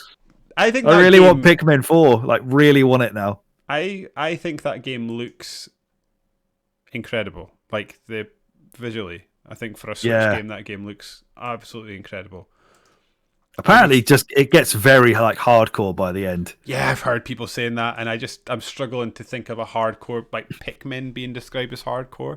It's like Kieran at work he reckons Pikmin 2 is like the most hardcore. See, in my head, like imagining Pikmin being a hardcore game is like imagining Toad in a cage fight. Like I just can't see it. Yeah. So, but yeah, it's going on I'm going to probably get it for my birthday. If it's good, and I'm quite excited. You can tell me if it's good, and then if it's good and we both end up playing it, it's your friend from work's fault that he's sold 2 copies of Pikmin 4. Yeah, at 3 because he sold his own one as soon as he'd 100%ed it. This guy's I love the guy. He's a great person to work with, and he's a cool guy, but he is like a total obsessive with achievements. Still, it's wild to look at a guy who's like 26. Obsessed with achievements. I'm so it's like, glad mate, I got over that. Yeah, but honestly, he's like I had to force him to stop playing Yakuza 0 because he was trying to get like absolutely everything to get the platinum or the whatever it is, 1,000 Gs for it, and one of them is to like. There's about 800 other games exactly like this coming up, so get through it. Yeah. And go on the next one. Exactly, yeah, because he's done like the 100% completion list. So he learned how to play like mahjong and shogi and all those Japanese fucking card games. He learned all of that. He never got to the car racers, did he? Was it that? It wasn't that. Yeah, he done everything. He's 100% every completion, everything. God. The only thing he didn't do was, I think, finish it on like the hardest difficulty because he couldn't be bothered to go all the way back through it again. I think that was it. But I said to him, just like, yeah, you have to stop because there was like 9 or 10 of these. Just move on. He's doing it again with Kiwami 1. He's doing the exact same thing. He's learned all the Japanese card games all over. He's like, I know how to play them now. They're actually quite fun. Well, fair enough. I'm just jealous of that. I tell you what, that boss in Yakuza 0, the first boss where you fight the guy with the big tattoo on his back. That's all of them. Oh. Is it the guy... I think I know the guy like you one mean. of the top Kuze? guys. Yeah. Yeah. Oh my! I know who it is. I don't know how people. I struggle with him so much. I think he takes. I think I've done him twice now. The sort of 2 attempts I've made to play that game. Oh my god! It's honestly one of the hardest bosses I've ever got through. I really struggle with him.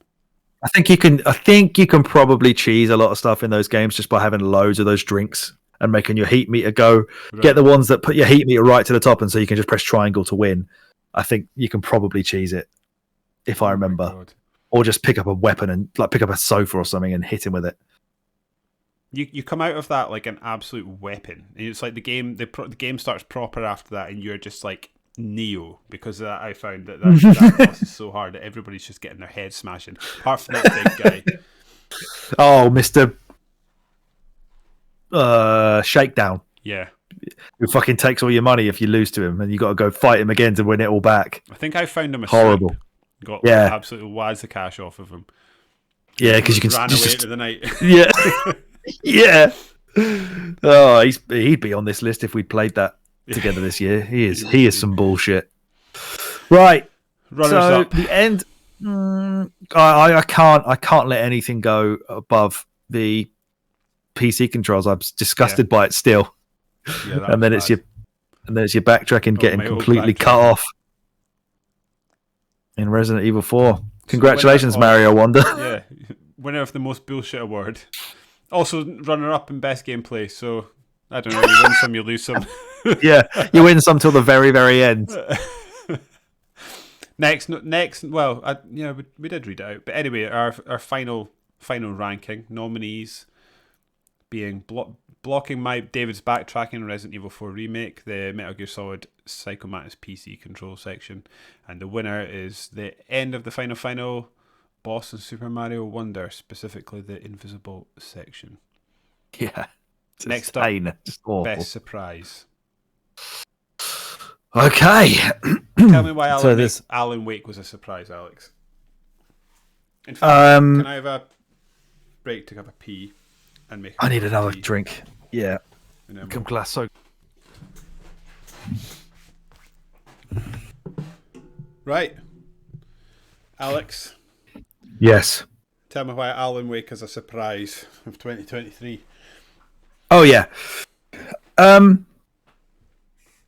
put this at the bottom of my list of best surprises purely because I had a feeling that, well, I knew that I'd enjoyed the game when it came out. I knew that I thought the game was good, but I distinctly remembered looking back on it thinking it was a sort of solid 7 out of 10. But just going back and playing it this time around, I think the story resonated with me a lot more.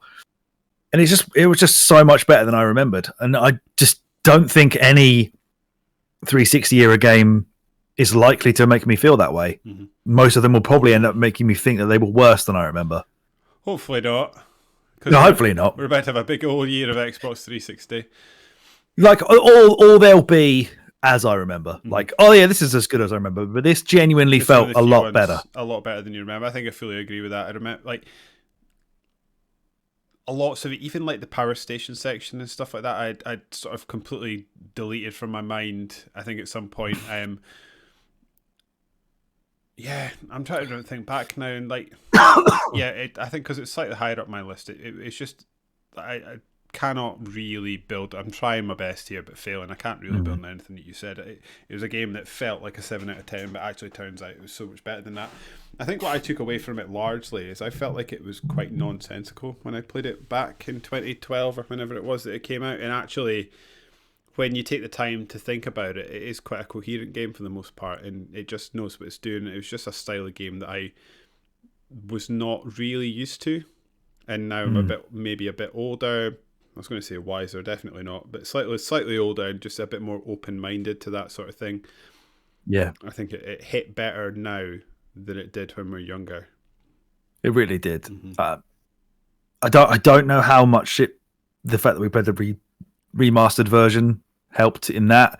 Probably why I put it at the bottom, because it had some kind of improvements to it, frame rate and graphics and whatnot.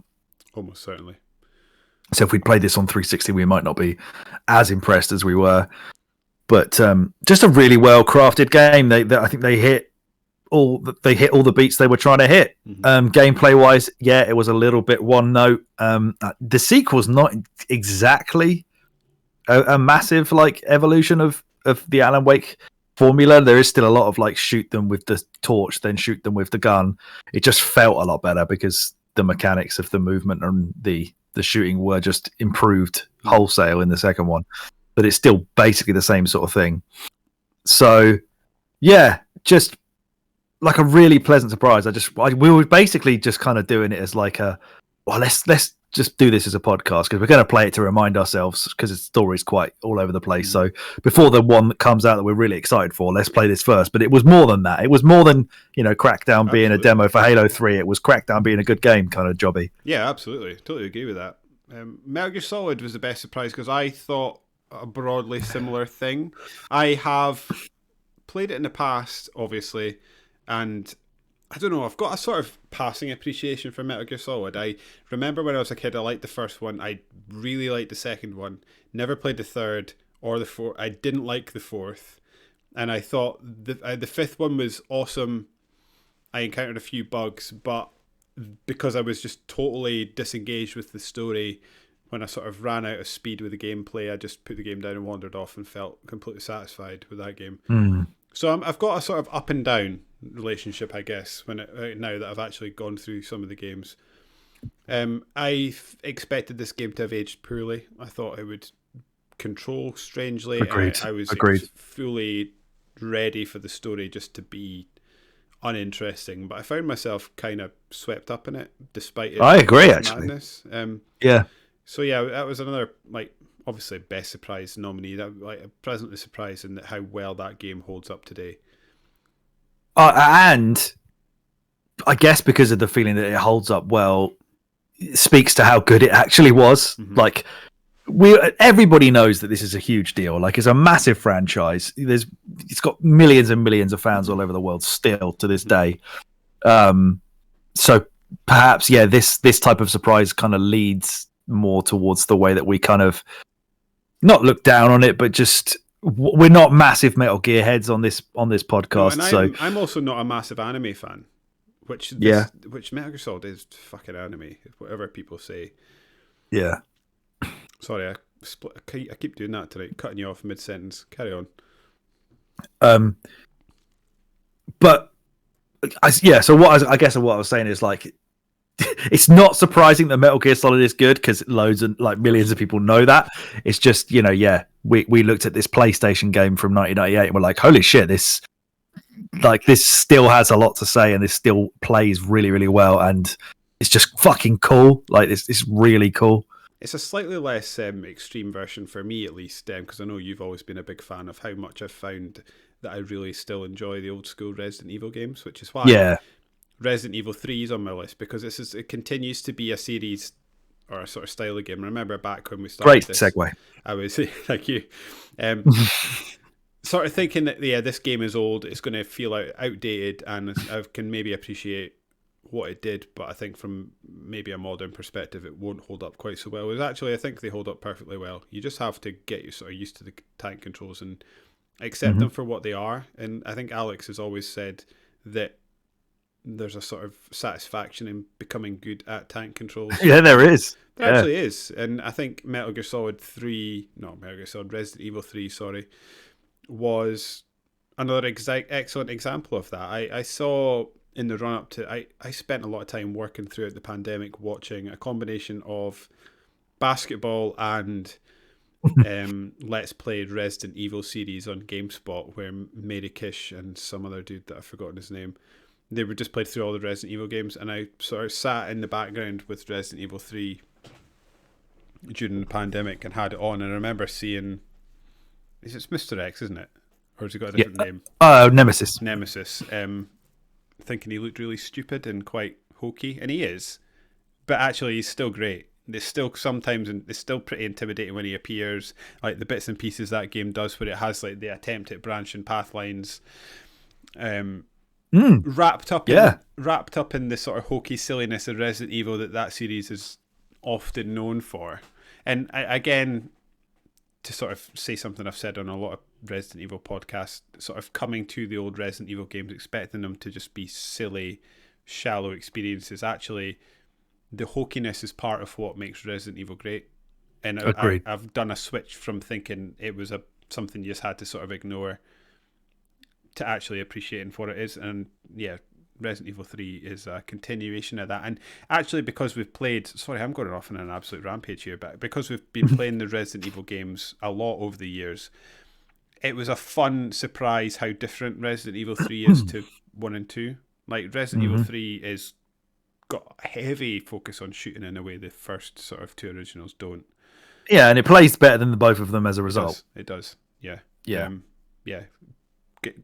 Lovely, pleasant surprise. But again, like, I kind of want to offer it up. I kind of wouldn't be too upset if you were felt more strongly. We'll maybe get to it, but felt more strongly about other games in the list, because how often can I tell the same listeners that I'm pleasantly surprised by Resident Evil? At some point, I just have to admit that I like these games.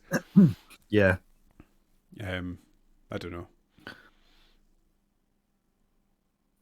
Yeah. We'll come back to that. Yes. Layers of Fear. Yeah, just... I think you liked this game a lot more than I did. Yeah, did you ended up playing the correct one in the end, didn't you? Yeah.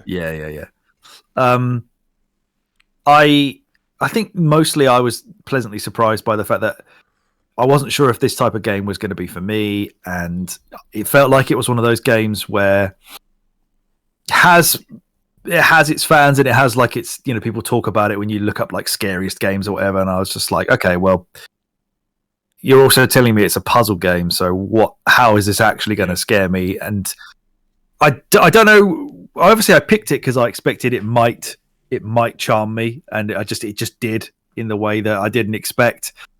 A lot scarier than I expected. Like, I was absolutely terrified. You find it really quite scary. Yeah, like I said on the pod where we talked about it, like the scariest part of it was like I had no control over when a jump scare was going to happen. Certainly for the first time. Like, if I was to replay it, I guess I'd be expecting some of it, but just much in the way Alan Wake 2 does it. Like, I was about to say, Alan Wake 2 must really shook you up. Oh, it did. Honestly, especially when I'm trying to play it quietly at night and not wake the family up. Like, just play a loud noise out of absolutely nowhere and flash something horrible on the screen, and I will absolutely shit myself. So this had me on edge for a lot of the time playing it. And I thought some of the puzzles were actually like quite cleverly done. Like, it had more to it, way more to it actually than I expected. Mm-hmm. I think that's fair. I think it's a shame they completely ruined the remake of it that they did last year. The sort of, what was it called? Like I was going to say what's that?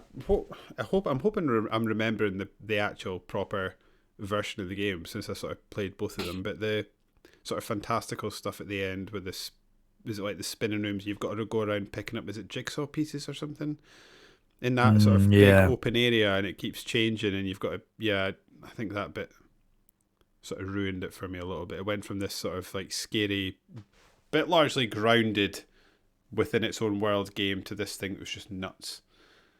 That let me down fair. A little bit. But yeah, I'm not here to shit on the fun you had. Well, yeah, I'm gonna cut it already. But yeah, just Maybe it was part of it. It's just like I'd heard somewhere somebody was like, "Oh, is this a proper 4 out of 10?" I don't know why people, talk about this game. It's like scary but terrible. But I guess it wasn't terrible, so I was like, No, yeah, "Hey!" it was certainly good. We cut Resident Evil 3 as well. Like I say, I know I've just gone mental speaking about it, but there's only so many times I can tell people I'm surprised that I like Resident Evil, so perhaps that has to go as well. Yeah, there's a part of Resident Evil 3 where every time I play, I think, again, this is something we would have said on the recording. I remember talking about it. Like, every time I play Resident Evil 3, I go into it being like, it's the worst of the original trilogy, but it's still fine. And then every time I play, I'm like, this game fucking rules. Yeah. Like, if this is the worst of the trilogy, then my God, what a trilogy. Which, yeah, what a trilogy. It probably, is it better than 1? I don't know. What do you think? So this sort of brings me back to the preconceived notions and memories being different from the reality. I remember thinking the Resident Evil puzzles were obtuse that nobody could ever figure out without a guide. And then I've gone back in recent years and actually, no, you can figure them out fine. You can figure them out fine. I think I was just a dumbass when I was a kid. Yeah. I mean, they're even dumber nowadays. I think I would do it 2, 3, 1 in that order. So I think it is better than 1. We haven't gone back to 2 yet, so I guess I can't. No, that's coming up. I can't say. So I guess my.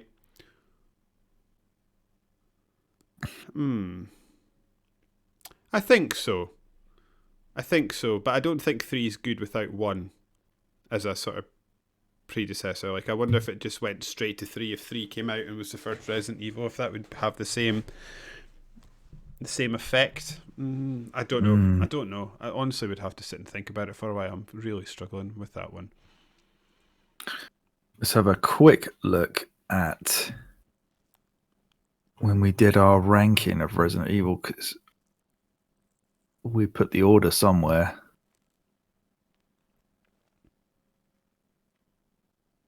We ranked Resident Evil. We ranked it in our ranking of Resident Evil pod. We put it higher than the original. We put it at number 6, and then we put the original at number 7. That must be what I think about it then. It's been long enough that I don't know. So there you go. Interested to hear about Resident Evil 4 being a surprise. Because again, again, perhaps I'm forgetting things, but my memory was you were beyond hyped for this. I guess because Capcom have been so consistent with Resident Evil in the last 10 years that I knew it was going to be great. Wow. Since 6, so maybe not quite 10. I don't know, but since 7, like 7, Village, and then all the remakes. 3 is a letdown, but it's not a bad game. Yeah, I cynically would obviously looked at this at first and just thought, like, this doesn't need to happen. Like, don't fuck with Resi 4. Like, it's such a classic. Don't muck around. Just remake Code Veronica. And I still stand by, I wish that they had done that instead. So I did expect this to be great, but I didn't expect it to just be. It did feel quite fresh, and it was just like I just loved it. Like I said, I played it straight through twice in a row, jumped onto the Mercenaries mode and everything like that, and it's up there for my games of this year. So I was just surprised that it didn't annoy me in any way. Like, I didn't, while playing, I just thought, yeah, I can see why this exists now. I don't know why when you announced this, I didn't know why you were doing it, but now I see it. Like, I get it. You've perfected it, and here we go. As well. I think so, maybe. Yeah.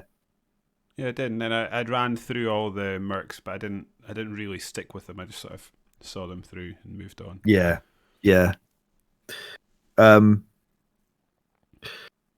So yeah, I don't know whether that sticks. I'm okay to leave it for the moment because it.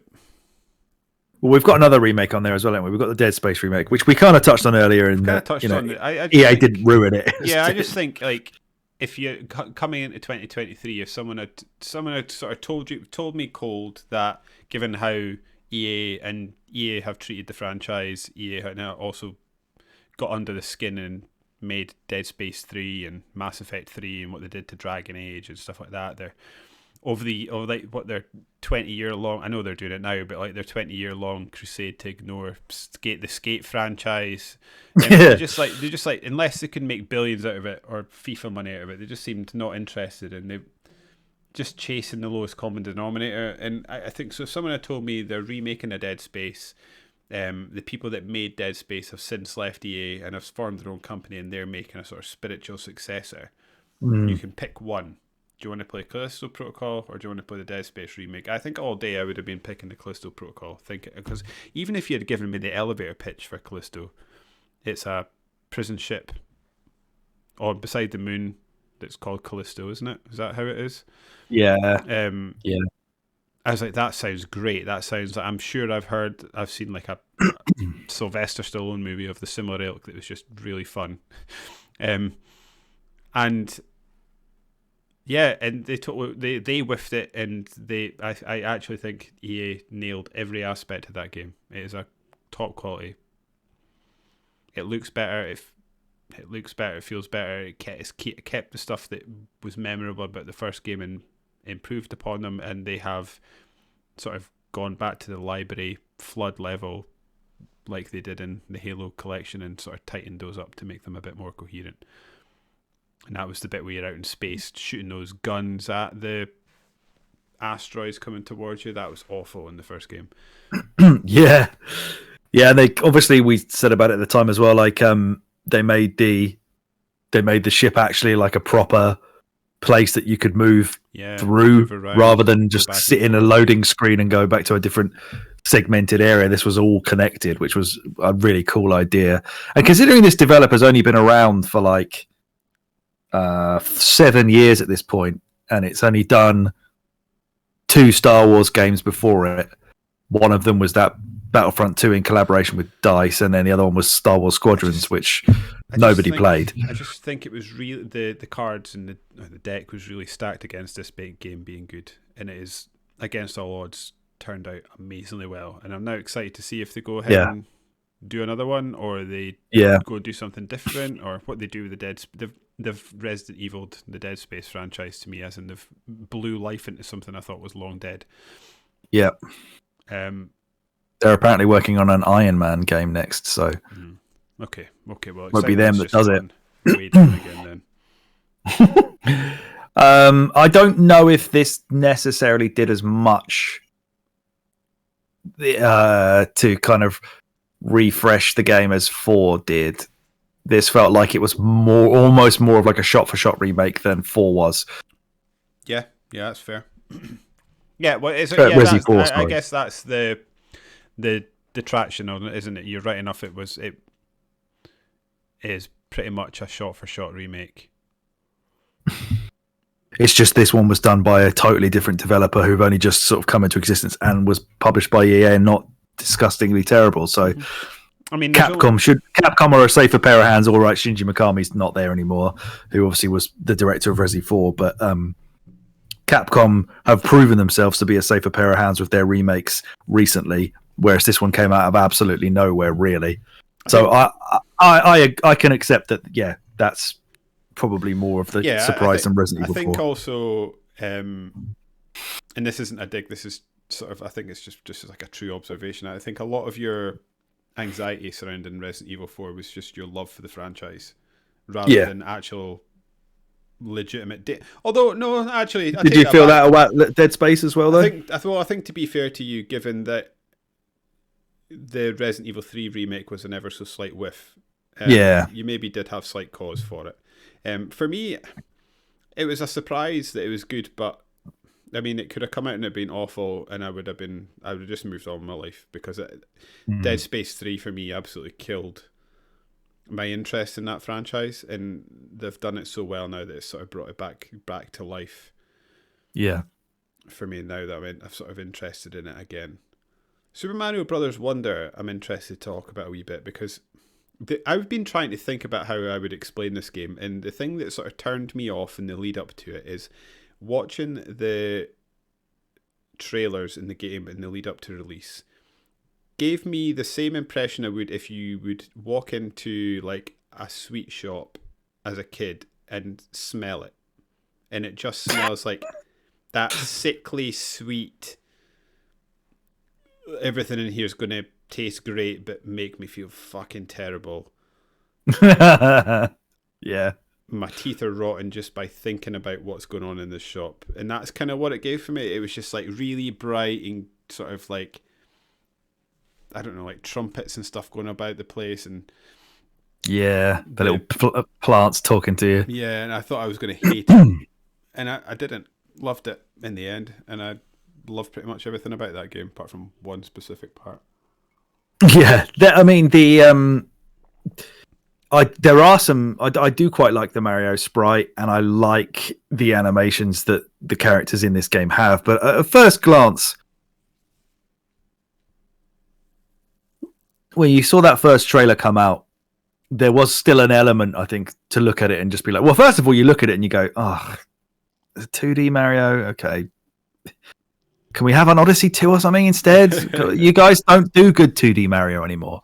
And then secondly, because it looked not massively dissimilar, certainly in terms of like an overall art style to the new Super Mario Brothers series, then it kind of felt like, oh, it's going to be one of these again. Like, yeah, okay, we get it. It's a stopgap Mario that's just kind of, it's not going to feel quite right. Because I've long just sort of thought to myself, like, look at the Rayman Legends and Origins games and look how they took the art of Rayman, which on the PS1, disgusting. 3D ones, fair enough. But they stylized that in such a gorgeous way where it almost looked like hand drawn. It was just so cool and unique. And I just kept thinking to myself, like, forever since then, like, why don't Nintendo just do some... Where's the Yoshi's Island coming from next? Like, where that game just looks like nothing else that Nintendo had put out at that point. Like, it was like almost like pastel-y crayon drawn art in that game to just really push the SNES to within an inch of its life right at the end of it. Just like, why is Nintendo not just wildly redoing beautiful 2D animation every time? Why are they doing this shitty 2.5D bollocks where the sprites just look chunky and horrible or bland and the backgrounds look really bland because they're just crappy 3D like shapes? There's nothing here that's inspiring or interesting to look at. It's just green and brown and yellow and blue just for the sky. It's just like, what is this? But it just transcended beyond anything like of that when you've got all this, like, the Wonder Seeds come into it and it just flips everything on its head and it just feels so good. Like, the new Super Mario Brothers games don't feel like proper Mario, which is why Mario Maker doesn't always feel quite right either, because they kind of base the physics of those games on the new Super Mario Brothers as well. Oh yeah, of course, yeah. But this one felt like a proper 2D Mario game should feel. It felt just like Mario World kind of feels in my memory. And then bringing in the 3D Mario guys from like Galaxy, as we discussed on the pod when we talked about it. Just a masterstroke. Bringing that 3D mentality into the 2D Mario genre has completely reinvigorated it, and it's so good. Like, one of the best Mario games ever. Yeah, I can't believe that from that first trailer that you didn't even really want to sit through and watch it, and I was like, please go back and watch it again because it actually looks interesting. Surface level, yeah. Don't judge a book by its cover. I guess don't look at the elephant sprite because again, dude from work, Pikmin boy, from which he will now always be known. When I said to him about, are you hyped for Mario one day? He was like, the elephant thing scares me. I don't understand it. Why is Mario turning into an elephant? I don't want to play it. I was like, you should give it a try. And then he played it and he just like 100% did it in a weekend or something. He was obsessed with it. It just seems to have surprised everybody by just how good it is. And yet, it's a Nintendo's flagship IP by some of their greatest minds. We're being surprised that it's good, but that's where 2D Mario was. Yeah, since 1992. Do we put? So I think Super Mario Brothers Wonder probably makes the final three. Yeah. Resident Evil 4, I think, given your passion for the series, I think that probably makes the final three as well, doesn't it? Yeah. It's that or Alan Wake, isn't it? I think. Yeah, I mean, I'm sort of slithering between. Like, Dead Space for me was a massive surprise, but also, like, as long as it wasn't buggy, which I guess again is by no means a guarantee, they could have just like tarted up the graphics and farted out anything. Yeah, but and I would have enjoyed it. Yeah, but they did so much more than that. And I think it's even more of a surprise based off of, like, again, EA and also Callisto Protocol. Just like you took out all the key players from Dead Space, gave it to a brand new developer basically, and they fucking smashed it. Like, how did this get this good? How about a top 3 of Mario, Resident Evil, and Dead Space, and we cut Alan Wake and Metal Gear Solid? Yeah, I think we definitely have to cut Metal Gear, because although it definitely is a surprise, like, if you've never played Metal Gear Solid and you're listening to this, do it. Mm-hmm. Don't be afraid that it's a PlayStation 1 game. It's still awesome. But yeah, millions of people already know that. Yeah. Alan Wake, yeah, it's a cult game, but I think as surprised as we were by how good that was, it just is lessened because the second one is so much better. There's no getting beyond that. I think so. So it's kind of like, I think Dead Space goes second, and we can have Resi 4 third, because as I said, that was Capcom still, who I feel was a safe pair of hands with it, whether I agreed with it needing to exist in the first place or not. Okay. I take it with a bit of merit. The runner-up Dead Space and Resident Evil 4 Remake for Best Surprise. We're now on to Worst Game. Man, Shadow Complex was such a bummer.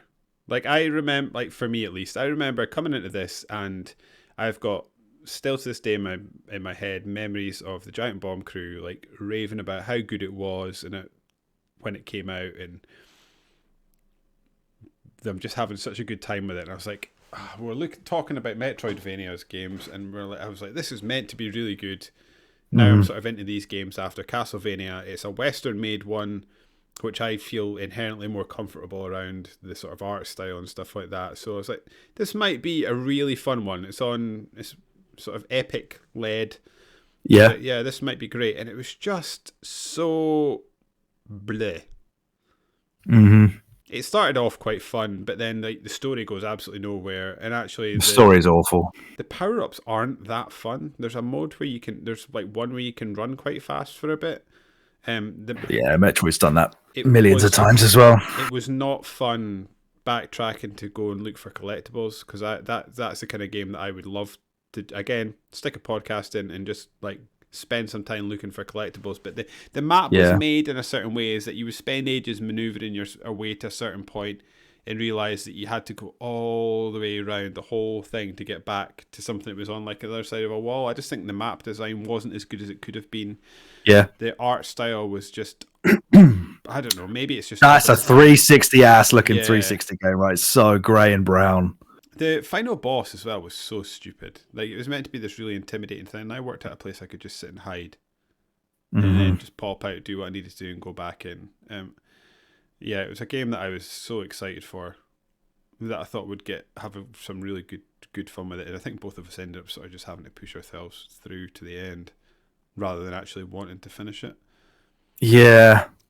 The main thing about Shadow Complex, I guess, from when it came out, was the period that it came out in was they just weren't making these types of games anymore, and not even Nintendo was doing it with Metroid, because they were making Prime games at that point.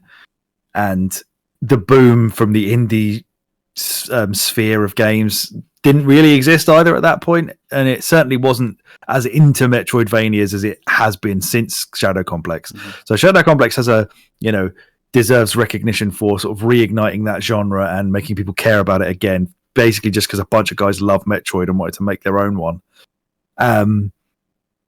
And because of that respect that it's had, the hindsight, the pre-hindsight look at it would just be sort of like, oh, that game was so good. Like, we have so much to thank Shadow Complex for. Now we're getting to play loads of cool Metroidvanias. And then you go back and play it and you're like, oh yeah, it's okay. Yeah. And that's testament to what's come since. Yeah, but it's also not as good as... It's still not as good as the greatest Metroid games, and some of those happened before Shadow Complex as well. So, yeah, this was our first year where we actually like dedicated a month of the podcast to playing Metroidvanias, and this was one of the ones we were really hyped to play as one of the first ones in that new series, and it was just fine. And yeah, that is a shame. It's definitely not the worst. We both put it at number 5 because it is still a good game. It's just I think mine stems more from severe disappointment. I came into it thinking I was going to have a lovely time with it. I think we had played Symphony of the Night the year before. We had played Bloodstained Ritual of the Night by this point, I think, as well. Yeah. And I was like, yeah, I'm primed for this, ready for it. And it just wasn't what I hoped it would be. My keyboard's died. Fear, I'm struggling to moan about terribly. It just, again, like I said before, it just didn't particularly grab me in a way that I thought it might. I mean, we don't. Why the hell would we, as enthusiast podcasters who don't get any money for this, why would we sit and pick shit games to play? So this is always a tough one to kind of actually get 5 games nominated for, because nothing we really play is dog shit. That's worth mentioning. There's nothing like here that I think is a truly bad game. Yeah.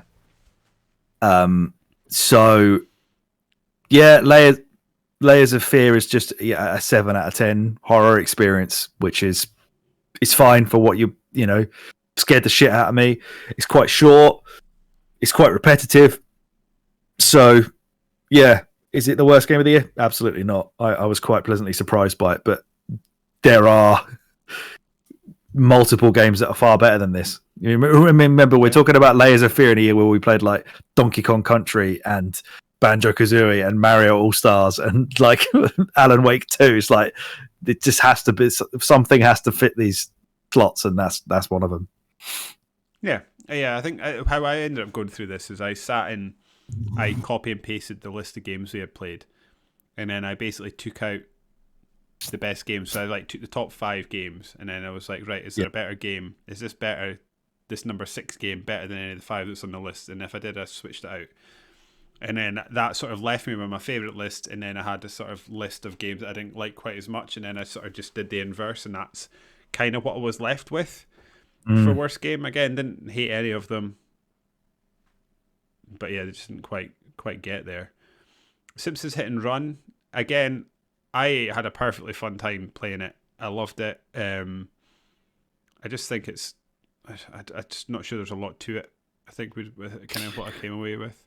Yeah, it's incredibly one note. Needs a map. The humor's obviously not quite there. It needs a map. It's just, that has a nice feel of, it masks some of its flaws because the subject matter of it is so revered by the game itself. Like, they clearly have a lot of love for The Simpsons. They did it. They did the series credit. They just made a game that's bang average and holds up fine because it's just driving, but it's just driving and driving. So yeah, it's just an okay game that, it's a cult classic. People are desperate for them to remake it. Newsflash, it's never going to get a remake ever. So it's kind of all we've got. If you're a crazy, massive Simpsons head like me, this is all we got. So we love it for that. But is it a great game? No, it's not a great game. It's just a very nice piece of Simpsons stuff to play. That's it. Yeah, I totally agree with that.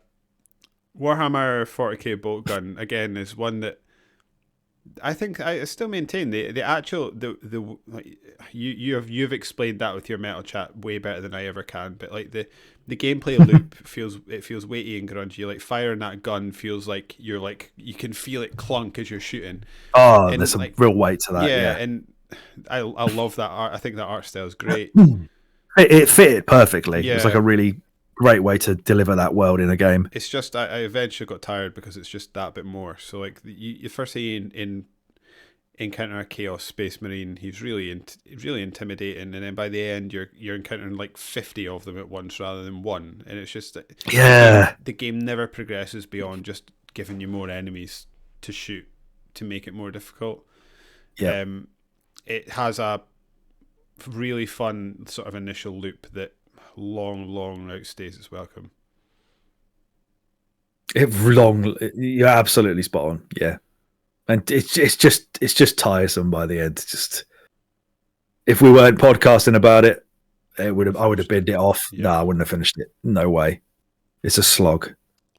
And Fear, I think I liked it at the moment, and I think the more distance I get from it, the less I like it.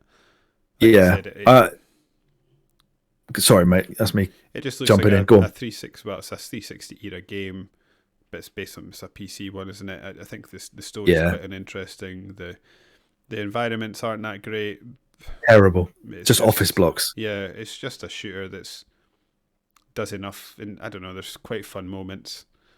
The one that sticks out in my memory that was fun was when we were walking down. There was a fight between like the supernatural dudes and the soldiers. And then I remember I basically wiped out one side and saved them. The other guys just turned around and started shooting me. I just saved your life. Yeah. Very nice skybox, I remember seeing at some point. Oh, that's the one that you had the weird moon though, isn't it? Yeah. Where it was massive. Yeah. like you could reach out and touch it. It's just a pretty bland game. And I can't believe that got a trilogy. I can't believe, like, people talk about Fear, like when we did the Hall of Fame thing, we did first person shooters, and this got nominated by one of my co-hosts on that show as like one of his favorite first person shooter ever. And you look back at, like, you know, how people talked about this game, and like, number one, everyone said it was so terrifying. Yeah. And I remember thinking it was all going to be about little Alma. The girl was just going to be so scary, and she's not scary at all. Nothing in this game is scary in any way whatsoever. No. And it's got some okay bullet time in it, and some of the guns feel quite cool and are quite inventive. But just playing through this game and knowing the level of critical acclaim that it has, and like people look back on it and think it's so good, I just don't get it. I think I don't get what everyone thinks is so good about it. I think that's the key for me. Is like, again, I'm gonna keep repeating it. It's not a terrible game. It's not. No, I just don't think the acclaim it gets matches the quality of the game in any way, shape, or form. It's just I'm a bit confused by it, to the point that I'm like, am I missing? Am I missing something? Yeah, totally. Yeah, I feel exactly the same way. I don't understand what we missed. Whereas, like, I don't know, like Alan Wake 2, for example, if you had recorded my face, I would have had lots of different facial expressions. And I definitely, last night when I was going through the Cynthia sections, would have been, I was like screaming out loud. Annie was sitting next to me every so often. I'd be like, fuck! Fuck off, Cynthia! And Annie just like looking up. Oh, the jump scares. Yeah. Yeah. And then with this awful. game, if you had recorded my face, it just would have been default screensaver face the whole time I played it. Yep. Just felt nothing. Yeah. Of all the games we've played, this was certainly one of them. It was one of our games of all time. Yeah. Is it the worst game? Is it worse than Warhammer? Yeah.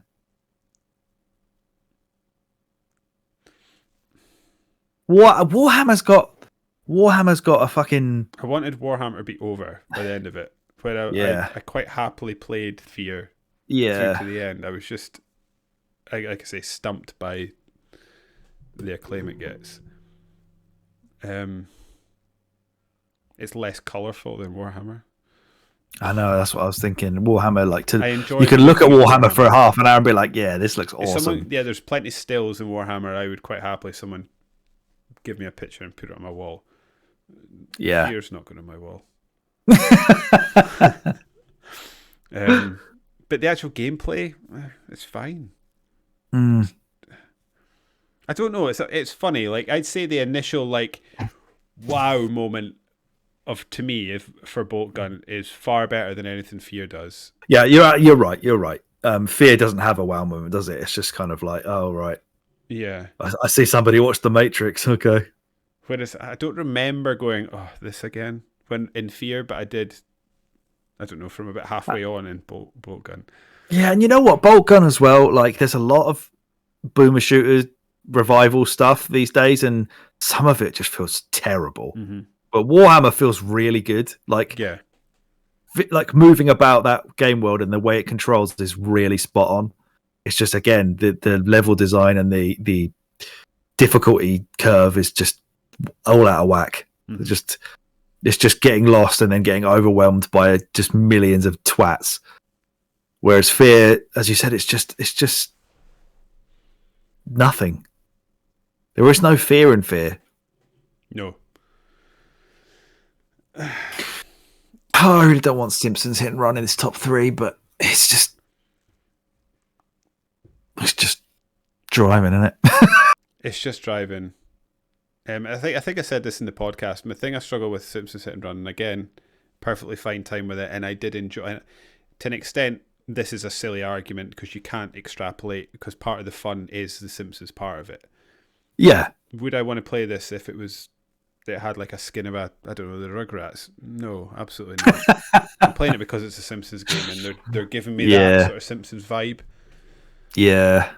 The actual gameplay of the Simpsons is totally fine.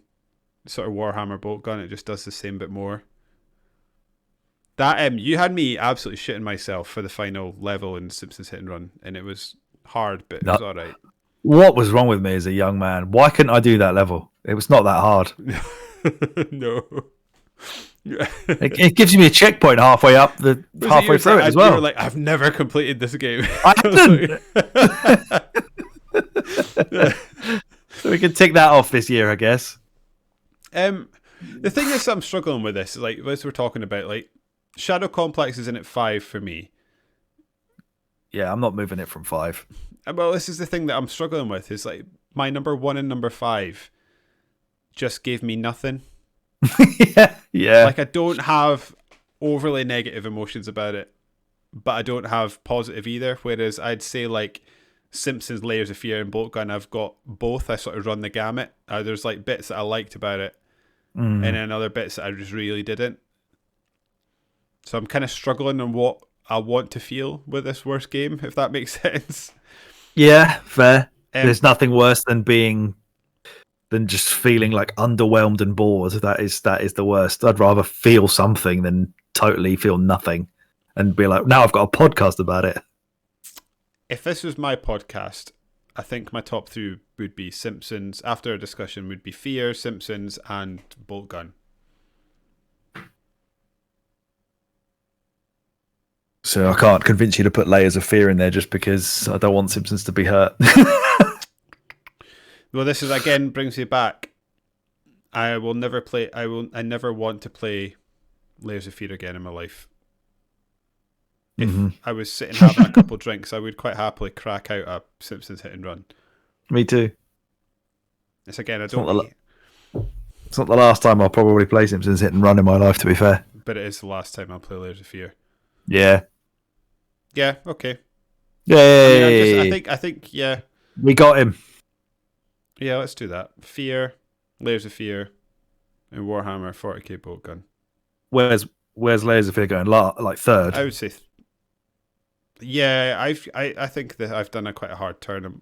No. Can we put Bolt Gun third? Because I think Bolt Gun's got something to Actually, yeah. There's something to Bolt Gun.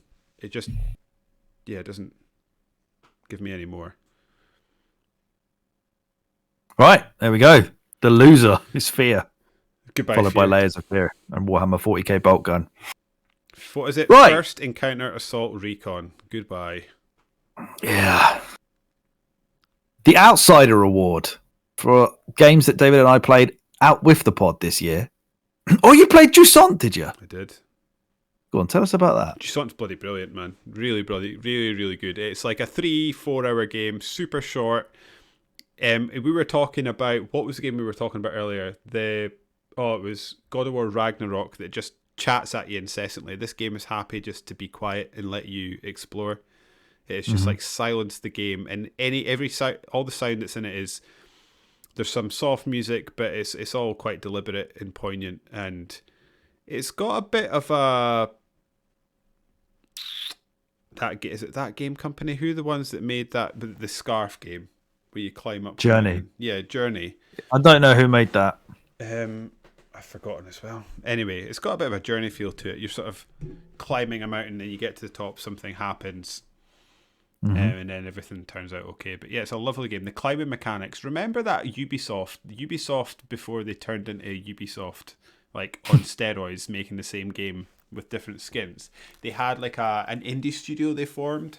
I think it was the Xbox 360 era, and they brought out a game where you're a little robot and you're sort of climbing up Yeah, things. Can you I remember don't what know that what you game mean. was called? No, but I know I can see his little red bloke. Yeah. Anyway, you run around, you climb up things. It's kind of feeling like that. You essentially go into this area and you've got to find your way to the top and sort of puzzle it out. And they do Grow home. That's it. They do like you sort of use your triggers to use your different arms, and you've Okay. it feels a lot like that. And you're sort of like hanging off areas and using like, I don't know, you've got a thing you can like latch onto the wall and swing, and then there's like some of the stuff moves and you've got to like time it, and you become an absolute demon at climbing up really fast because some of it's timed. It's a really chilled out fun game. It's on Game Pass, so people should give it a go. Awesome. Oh, it's Don't Nod as well. Is it? Yeah. Yeah. So they've done obviously Life is Strange. Mm-hmm. They did that vampire game. They did Remember Me as well. Yes, that's right. Well, there we go. Yeah, it's a really lovely little game. Go on. But yeah, I was sort of, it's a one that it's really short, like 3 to 4 hours. So I was sort of in and out, and it wasn't actually until we sat down to record this I remembered I played it, and I was like, oh no, I need to mention that because that was a cool game. Yeah, because I was going to say I don't know what HP Harry is. Potter. I wanted to mention that purely because but before you do, yeah, you've not put Cocoon on there. I have not. Cocoon should Does be that on there. Yeah, tell us about It that. should be a mention. I don't think it would be a winner, but Cocoon's a great No? game. The game's like Okay. it's an awesome game. I think I've explained this. I think I've explained this on a podcast even. But essentially, this is a puzzle game in which you carry about this orb, and then you take it to and you're using the orb to complete puzzles and stuff like that. And then you get to a point and you fight a boss. You beat the boss, and then you take the orb into this next area, and then the orb you can go inside the orb.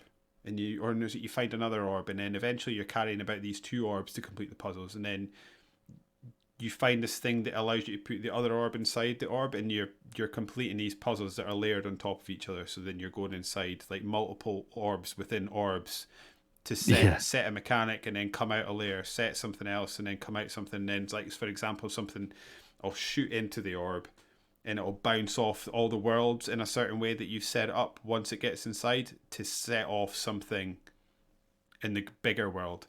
It's just such an intelligently made puzzle game that's interspersed with boss battles that are pretty hard and feel unlike anything else.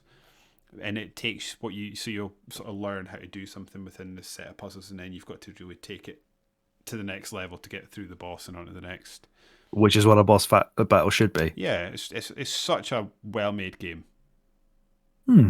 I definitely need to get to Cocoon. You do. Because I it's, think it's one of the guys from the Inside Limbo team, isn't it? Yes. Is that right? Yeah. Yeah, it's a truly awesome game. Harry Potter, I wanted to quickly mention, I don't actually think that's a good game. Do you not? No, it's funny that there's such a furore about the game because this is not the hill to die on. It's not a great game. What they do about it's essentially, for people that haven't played it, it's an Assassin's Creed game with a Harry Potter skin. Oh. The reason I wanted to mention it is I think actually we mention it from time to time as it's world creation, like walking around in Hogwarts. Being a massive Harry Potter fan myself, Yeah. that moment where you sort of walk into the school is honestly like, this is such a cliche, but it's genuinely a magical moment when you're walking around Hogwarts. If you're a fan of that series and you sort of find yourself in that school, just walking around the school, seeing all the things you remember from the books and the movies, getting to interact with different things, and just like, yeah, it's such a beautifully made recreation of Hogwarts. But the game they sort of tie around it is completely bland, in my opinion. Right. And again, much like the Simpsons hit and run argument, if it wasn't a Harry Potter game, I'd have bounced. For sure. Yeah, that's probably why I haven't really heard you talk about it very much. Yeah. Yeah. What's the other one I've got? A Plague Tale trilogy. I've ran through this just in the run up to Christmas. Those games are far better than I gave them credit for initially. I remember playing Plague Tale Innocence. That was the first one, and it's not a trilogy. There's only 2 of them. Yeah. That and Requiem, And right? Requiem, yeah. And I kind of fell off it. There's a moment where you've got to kill a pig, and I was like, nah, I'm out. This is not for me. And I sort of pushed through it. I don't even know why I picked it up, but I pushed through it and kept on going. And yeah, it's a lovely story that is quite engaging, moving. It's desperately bleak, but it's a beautiful game. I remember, it's funny, I was watching a Digital Foundry video, and they were talking about how great A Plague Tale Requiem, the second one, is. Compared to the first one, how much of a step up. Honestly, I thought the first game looked better than the second game. All right. They do this thing in the second game where and I find it so jarring. So the first game runs at 6 frames per second solid, and then when the second game came out, it ran at 30, and they had to, and people didn't like it, and they added a sort of graphics versus performance mode to it that allowed it to go to 60. The way they get round it is they change the frame rate of the character. So like, say if I'm here speaking to you as a character, everything around me will run at 60 frames per second. But if you look off in the distance, the characters walking in the distance, they'll move as they become less sort of part of the immediate area. They change their frame rate. So they start going at like 30 frames per second. So you can see everything around you moving really smoothly, and then the people in the background are like juggling. Yeah, some games do that. Some games do that really poorly as well. I found that so distracting. I understand why they did it, because it makes the game run at 60 frames per second, but I find it so jarring to a point that I wish overall the whole game looked worse, because the bits that did look worse distracted me entirely from the rest of it. But what a shame. It's still a great game. Really worth your time if people are interested in that sort of linear third-person stealth. I like the way the character is played, because you're this girl with a little boy, and you're surrounded by like these massive men with swords and stuff like that. So it's a real like sort of what's an anti-power fantasy, because you're at risk. If you get spotted, you're in trouble. And I quite enjoyed that. What's the other one I've got? Hitman. Yeah, I've just been playing it over Christmas with my friend. There's this obviously people are well aware of what Hitman is these days, but the modes we've been playing have been taking turns doing the escalation missions. So what that does, for those that don't know, is say it'll put you in a map, say Paris for example, and it'll say go kill this person, and you got to go and kill the person and get out. And then when you do it, it'll say it'll have 5 levels, and it'll be go kill this person wearing this suit. So you got to go kill this person wearing a specific suit. Then it'll be go kill this person wearing this suit, with this specific weapon, and then it'll like add extra cameras in and stuff like that. It'll add more guards. It'll make you use costumes that aren't allowed in certain areas of the map and stuff like that. And it essentially just ratchets up to the difficulty until you are. It changes the game from being this thing that you're sort of just plodding along killing people and having a bit of a laugh to this like really intense and quite difficult puzzle game. And yeah, we've had a great time doing that. In that game, it's no surprise to no one, this game's old now. So it's a surprise to nobody. This is Hitman effectively 3, is it? Yeah. Or whatever they call it now. Hitman 1, 2 and 3. World of Assassination or whatever it is. Yeah, that's it. And at some point they put they remade all games within the new Hitman 3 engine, so they all run the same. They've added another mode as well, which is what's it called? Hitman World of something anyway. It's essentially a roguelike mode now, like everything else does. And you go and you sort of earn XP, and you can buy and unlock different weapons, and you unlock, say you do 3 assassination targets, you can use that to unlock and build up your base and do different things. And then after 3, you've got to kill the boss, and you only get 1 attempt at killing the boss. And if you fail at the boss, it puts you back to the beginning again. So you can, and you sort of got to try and work your way up. But then if you kill the boss, it puts you back to the previous boss. So it's like it's checkpointed up, if that makes sense. There's lots of stuff to that game. I don't think anyone could ever finish it. There's just so much stuff to it. But it continues to be great. And I've actually because you and I have spoken about Hitman a lot, in that we want it to sort of click more than it ever has. I think it's finally clicked with me, and I'm so glad that you had somebody with you to help it click, because I'm so bad at Hitman that when we tried to play it together, I felt like I did none of us any favors by being so shit and not knowing how to play it. We've had to me and Scott have had to get Discord Premium or whatever it is, because you can't stream properly. unless you've got Discord Premium. It was like you can only stream up to X frames or something like that. So that's why I've got it at the moment. You asked me about right. my avatar looking weird the other days because I did it and I was like, oh, I get some perks with this, and so I was sort of clicking around, changed it. I was like, oh, that's awful, and then but I didn't care. It is hilariously awful. Yeah, I didn't care enough. It's just the way that it like has all this like Yeah. digital, like it just spams the screen with like flashing lights and stuff. Like whoa, So mine will look like that until Scott and I stop playing Hitman. Nice. Alex, shall I do my you tell me about yours up? because I've talked enough, and then we can come back to our winners. Sure. Well, we'll get those who follow us around all of our podcasting ventures will know that on the latest Gears Intel, I spoke about Tears of the Kingdom and how I wish I loved it, like truly loved that game. I just don't. There's no part of me that doesn't recognize that it's an incredible achievement. It's obviously a fantastic game. Mm-hmm. It's just not necessarily the type of Zelda game I want to play, which is weird. Maybe I'm just cranky and old and just want to play them like they used to play. But there's just too much. There's too much freedom. There's too much like, sort of focus, I guess, and a allowance for creativity in it that I just don't have in me to make full use of. And that kind of stuff always stresses me out by playing it and just thinking like, I could be doing so much more. I could do what all those guys on Twitter are doing and make a fucking mech that shoots fire, but I can't be bothered and I don't really know how. So I'm annoyed by the fact that I'm not good enough to do this. And then the thought of having to go back and try doing it again and making all that stuff again is just what stopped me from finishing it. And I can't get it in my head a moment where I'm going to go, right, now I'm going to finish Zelda. I keep getting to the point where I say I should go finish Zelda, and then I go, I just can't be bothered. So while that's a great game, it just can't be my favorite of the year. So it isn't.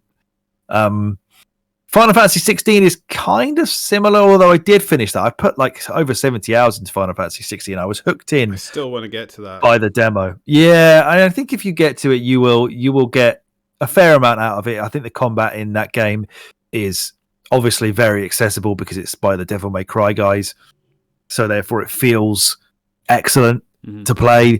There's loads of additional, there's loads of creativity you can have with your combos and your different magical spells you can use. Obviously very inspired by Game of Thrones. Lots of political intrigue, sexy shit. At times, yes. It has the political stuff. It does deliver. There's some real shits in that game that you're desperately wanting to have a fight with and beat the fuck out of them. And it's really cool the way that they incorporate the fact that there's like summons. You know, Final Fantasy's historically always got summons in it, and you summon these fucking crazy things. In this version of it, the summons are like they have a host body in them. So lots of people are called bearers. I think they're not bearers. Dominants. They're dominants of a summon, effectively. So right. The dominant of Titan, which is like this giant, he's like a big fuck off bloke who's like manhandling all his women. He's like a Khal Drogo kind of bloke. And he's the leader of this kingdom, and he's like a real asshole. And when you finally have a big fight with him, and then you're both turning into these giant monsters because you're both dominants. The boss fights in this game are mostly spectacle, but fuck me, are they spectacular. Like, there's mechanically not that difficult, and there's a lot of like kind of QTE style shit, but this game is so high budget and like so full of just high-end productivity that you can tell that it's like a real proper AAA thing. Yeah. It's just when the story starts talking about how you've got this big evil god who's trying to like destroy the world and you're the only one who can stop him, and it just kind of felt a little bit straying back towards a typical like fantasy story when you had this like Game of Thrones style game or story in a game, and it just felt like I'm actually playing basically Game of Thrones but better than anything Game of Thrones ever put out, and that's awesome. And the demo for this was so good.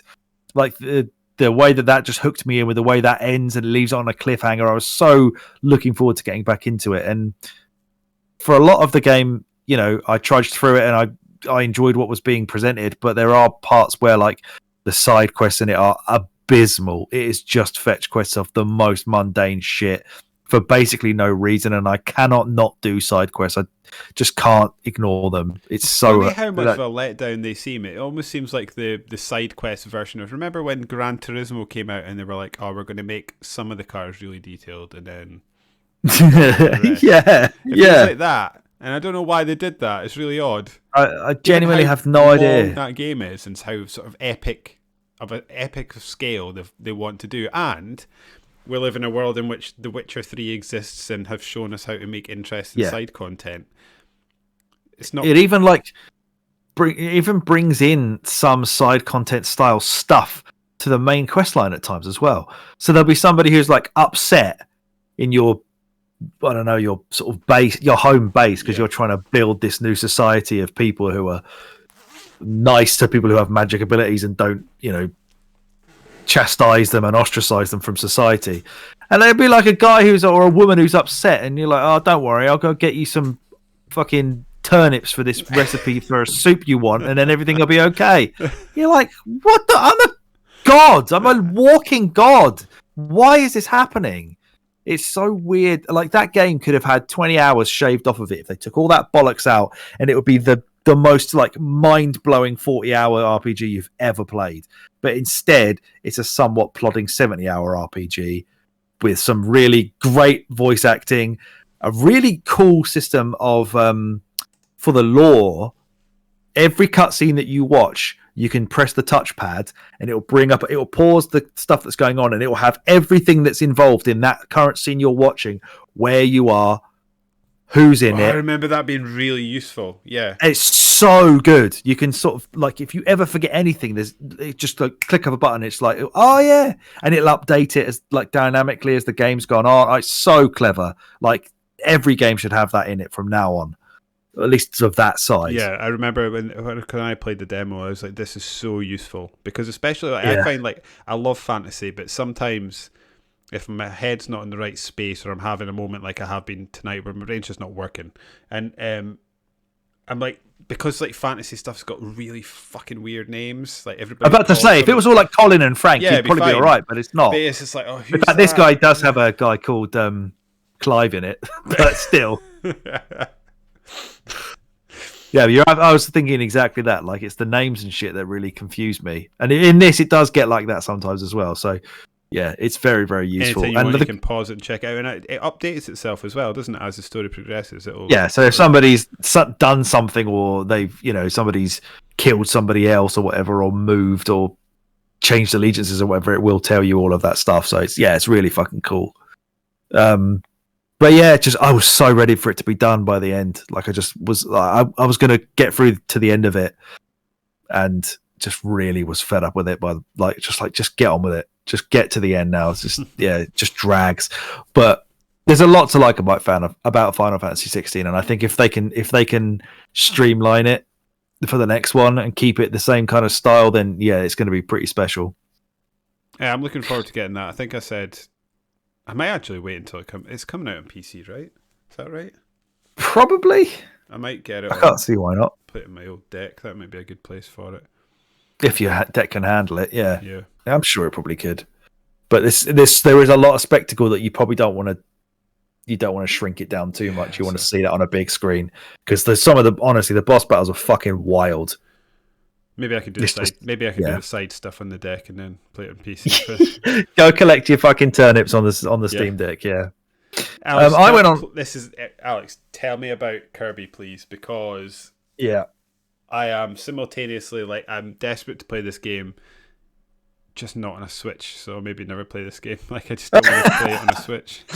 Well, it certainly works within the Switch's limitations, so it doesn't suffer from anything by being on the Switch. Okay, so I'm not going to be waiting 3 weeks, make a cup of tea, grow a beard while I'm waiting on the loading screens. No, I don't think so. It certainly runs fine anyway.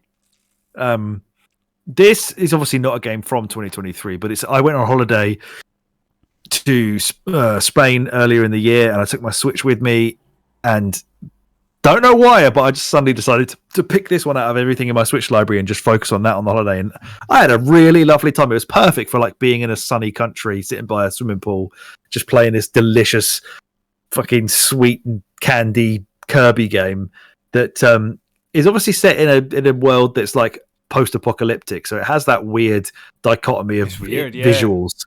Like the aesthetics are like all mixed up. There's a pink blob running around fucking Last of Us. It's so weird. But he turns himself into police cars, is that right? If you want. Well, he kind of like just smothers himself over a police car and then he drive around. That's actually quite horrifying. Yeah, it is. It is horrifying. It follows the similar Kirby formula. It's got like a sort of behind the back camera view to it this time around, and I think they've managed to. They did some sort of wizardry with the collision detection on this game, apparently, where like if from whatever perspective you're at, if it looks like you've hit them, then you have. It's not like exactly 1-to-1, but it sort of gives you some leeway with it in a weird way. But it's got loads of cool powers in it that you can get, the usual Kirby sort of stuff, like chucking bombs, having swords, boomerangs, all this kind of stuff. But it's got some quite inventive stuff in there, and then the jumping over, like the smothering over stuff, or stretching himself around like cars and vending machines and fridges and all this kind of weird stuff. It's just a delight from start to finish. I don't actually remember if I finished it or whether the holiday ended and then I was like, well, now I can play real stuff again. But yeah, like if you just the problem is, of course, is the Nintendo tax. I think I must have got it in a digital sale, because otherwise it's just, I'm not paying like 50 quid for a Kirby game that's going to last me 10 hours. I fully expect I'd enjoy this game. I think you would. Yeah, it's just not worth full bifta for me. Yeah, but it definitely got me more interested in looking back in the Kirby library, because I really enjoyed the one that was on the NES back in the day, and I've dabbled with the SNES one, but the 3DS ones are supposed to be really good. So that was going to be one of my questions for you. What's your history with the old Kirbo? Yeah, I haven't really got much of a history with it, really. I played the NES one not on the NES, because that was one of the ones they brought out back on the Wii in the Virtual Console, and then they brought it out every Virtual Console since. So I think the only Kirby game I've ever played is the Game Boy one. Yeah, they remade that for the Switch last. Yeah, probably the year before last. The Return to Dreamland or something. That's supposed to be really good as well. Okay.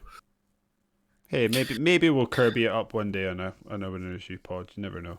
Maybe, but yeah, that game is a fun time. As is Like a Dragon Ishin, and I don't really need to go into it too much. It is my favorite game of the year, because it's the Yakuza games in feudal Japan with swords and guns and stuff, and I just liked it as much as most of the other ones. Really, it's not quite the best one there, but as a Ishin, the feudal one. So that's the one, like samurai stuff. Right, okay. It's set in the period where like British people were starting to go over to Japan and suss it out, and there's a lot of like fear of the British in there. Yeah, basically.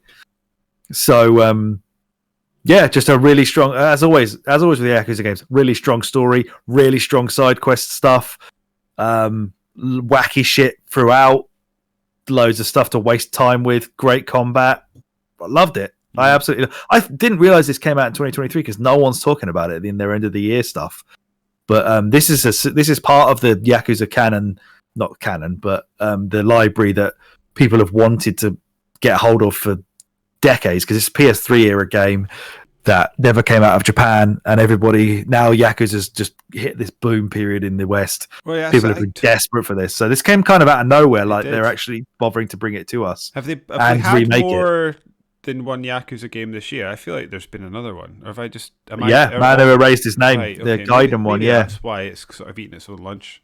Yeah, probably. I bet it probably made some good bank though. I wonder how well it actually did. But if you're a fan of the series and you haven't dabbled in this sort of spin-off, then dive right in. It's really the only Ishin, or are there more? There are 3 of them in Japan, so this is the first of the 3. Oh, so I don't know if they'll ever do any more. Yeah. I guess we'll find out if it was successful then. What did it actually get on Metacritic, thinking about it? Because I didn't think I even really looked. I just was like, well, I'm getting it. It's got a 9 out of 10 on Steam from like 3,000 ratings. On Metacritic, it has 81. Yeah, it's good. Yeah. Great, even. Yeah. And then, yeah, the user reviews are not quite as strong, but well worth it. Better than Zelda, apparently. Yeah. Not as good as... My game of the year is, without a doubt, Baldur's Gate 3. I absolutely adored that game. It's funny that this is the one to break through, apparently, because it's got the Dungeons and Dragons license, maybe. That would be why. Mhm. But, yeah, Larian have been making games of this quality for a long, long time. A long, long, long old time. Divinity Original Sin 1 and 2 are both as good as this. This is maybe better in slight ways, but for the most part it's as good. Yeah, this is just a game that allows you to play it basically in any way you want. It's essentially Dungeons and Dragons, the game, I guess. The thing I love about this is that I think I was uploading something to TikTok on the Winners U channel, and I came across a video, and it was about this girl had made a video of how people encountered one of the big areas and how they sort of did it, and they were completing that level in ways that I didn't even know were possible to do it, if that makes sense. It's a game that is an absolute house of cards of mechanics. I have no idea how it sort of holds itself together and allows players to create the characters and interact with the other characters in the world in the way that it does. But it somehow manages it all and finds a way to roll with it. Speaking to other friends that have been playing this game, we've done things drastically differently, and it has, unlike like the early Mass Effect days, it has a massive impact on how things progress. Like, people can die, become enemies, move on. There's people alive in my game that have been dead for 50, 60 hours in my friend's game, and the game sort of finds a way to continue. And the story's an excellent fantasy story. Yeah, trying to sort of recommend it to other people is difficult. I know a lot of people. It just seems like it would overwhelm me. Like, I just the time it's going to take for me to finish it, and I feel like I have to learn something about D&D and like what is the combat actually? What is it? How does it work? It's essentially the actual like basic form of it, and I think this is the difficult thing, and why I've sort of got on with it so well, because I've done my learning in Divinity 1 and 2. Yeah. So the basics of the combat is essentially turn-based, like XCOM. Where it differs is that each character's systems feed into one another, so you really need to be really mindful of your party sort of cohesion and who does what, and make sure that people are doing their proper jobs and stuff like that. And you can't brute force it in a lot of way that you can these other games. There's a point in this game where you will just hit a brick wall of difficulty, and you'll either learn how to manipulate the party in a way that will allow you to sort of progress, and once you figure it out, you blast through for a long time. There's not really a mad difficulty spike for another like 20 or 30 hours. But if you don't learn it, I think a lot of people will fall off at this early massive battle you've got to do, because it is unforgiving in that regard. But if you take the time to learn it, it's the kind of game that I've got a friend that doesn't really play many games. I mean, for example, they still play Halo 2 online, so that's sort of how often they. You can still do that. Oh, I suppose you can on the Master Chief. Yeah. They will be playing this game for about 10 years probably, just in different ways, making different characters, creating different builds, making different parties, using different items, leveling up different stuff and enhancing different stuff to create things that can mess around. And it's funny as well. There's comedy. I fell down a hole once when I was walking around playing a game, and just met essentially a cult of cods. It was these fish people thought you were a god that had fallen from the sky and were trying to worship you and stuff like that. And you can do things like you can either allow them to worship you and just take all their stuff and fuck off, or you can do stuff like try and go, no, I'm not a god. And if you try and sort of convince them you're not a god, in my game at least, try and do the nice thing, they turn on you hard and try and kill you. So like it's just like this is really funny moment, and sort of interspersed in this like grand epic tale. And each character does the Mass Effect thing, where each character's got their own storylines, and you can mess up the relationships, it's sort of, again, it feels cliche, but it takes it to a new depth. Like all the characters don't mesh, so it's unlikely that you'll be able to take all the characters and make them all happy. It's just something that can't be done, and at some point you've got to sort of draw your lines and pick a side, and that then changes how things progress. Awesome game. It does sound really awesome, yeah. I'm really pleased that it took off as well. It's like I was saying before, I'm pleased that this seems to be like one of the big games of the year. In a world in which we're constantly talking about Call of Duties and EA Sports FC. It's nice that a nerdy ass nerd game has hit so big and done so well. Couldn't be more happy for them. Yeah, me too. I'm delighted. We've got the best game to award, Alex. This is funny. Yes. I always think it's funny in our podcasts when we do this. We do best game, and by the time we get here, we've talked about these games a lot. So it tends to be one of the shorter sections. Yeah, it does, doesn't it? Yeah. Yeah.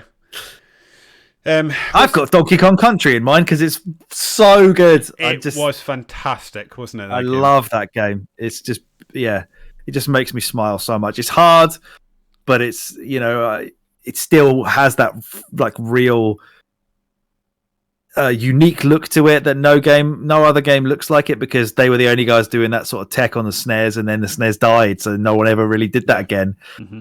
The music is incredible. The challenge is high but doable in a way that is actually rewarding and feels satisfying. Some of those like tire jumping bits in later game are so hard. Yeah. I mean, the second one upset us a fair bit. We were done with that by the time we got to the end of it, but the first one was just a utopia of awesome. Which game is it? Because I actually enjoyed this bit, but which game is it where you have the platform that you've got to collect fuel for? Do you remember which one that was? I think that was the first one. Maybe. That might have been the second one, The cart levels were awesome. Minecart levels are so good. The barrel levels are great. Mm-hmm. And one of the lesser spotted games where swimming is fun.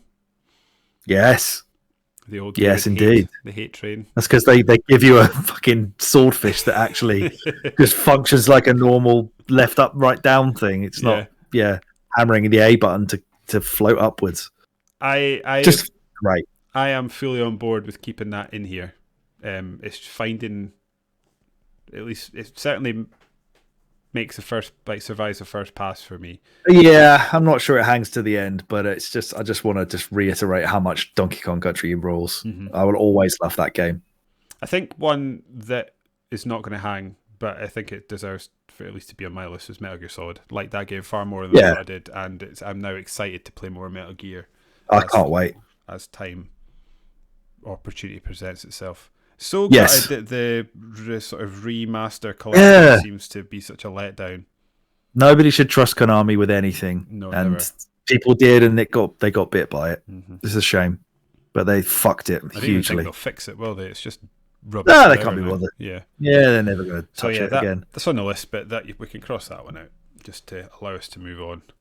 Yeah, let's take Donkey Kong out of there as well. Okay, because it hangs as an all-timer, but I'd rather we focus on some of the more recent stuff that came out. We've both got Resident Evil 4 remake in there. Yours is up at number 2. I had mine at number 5. I had an awesome time with Resident Evil 4. Yeah, me too. I had Resident Evil 2 remake as number 2, but you haven't got that in at all.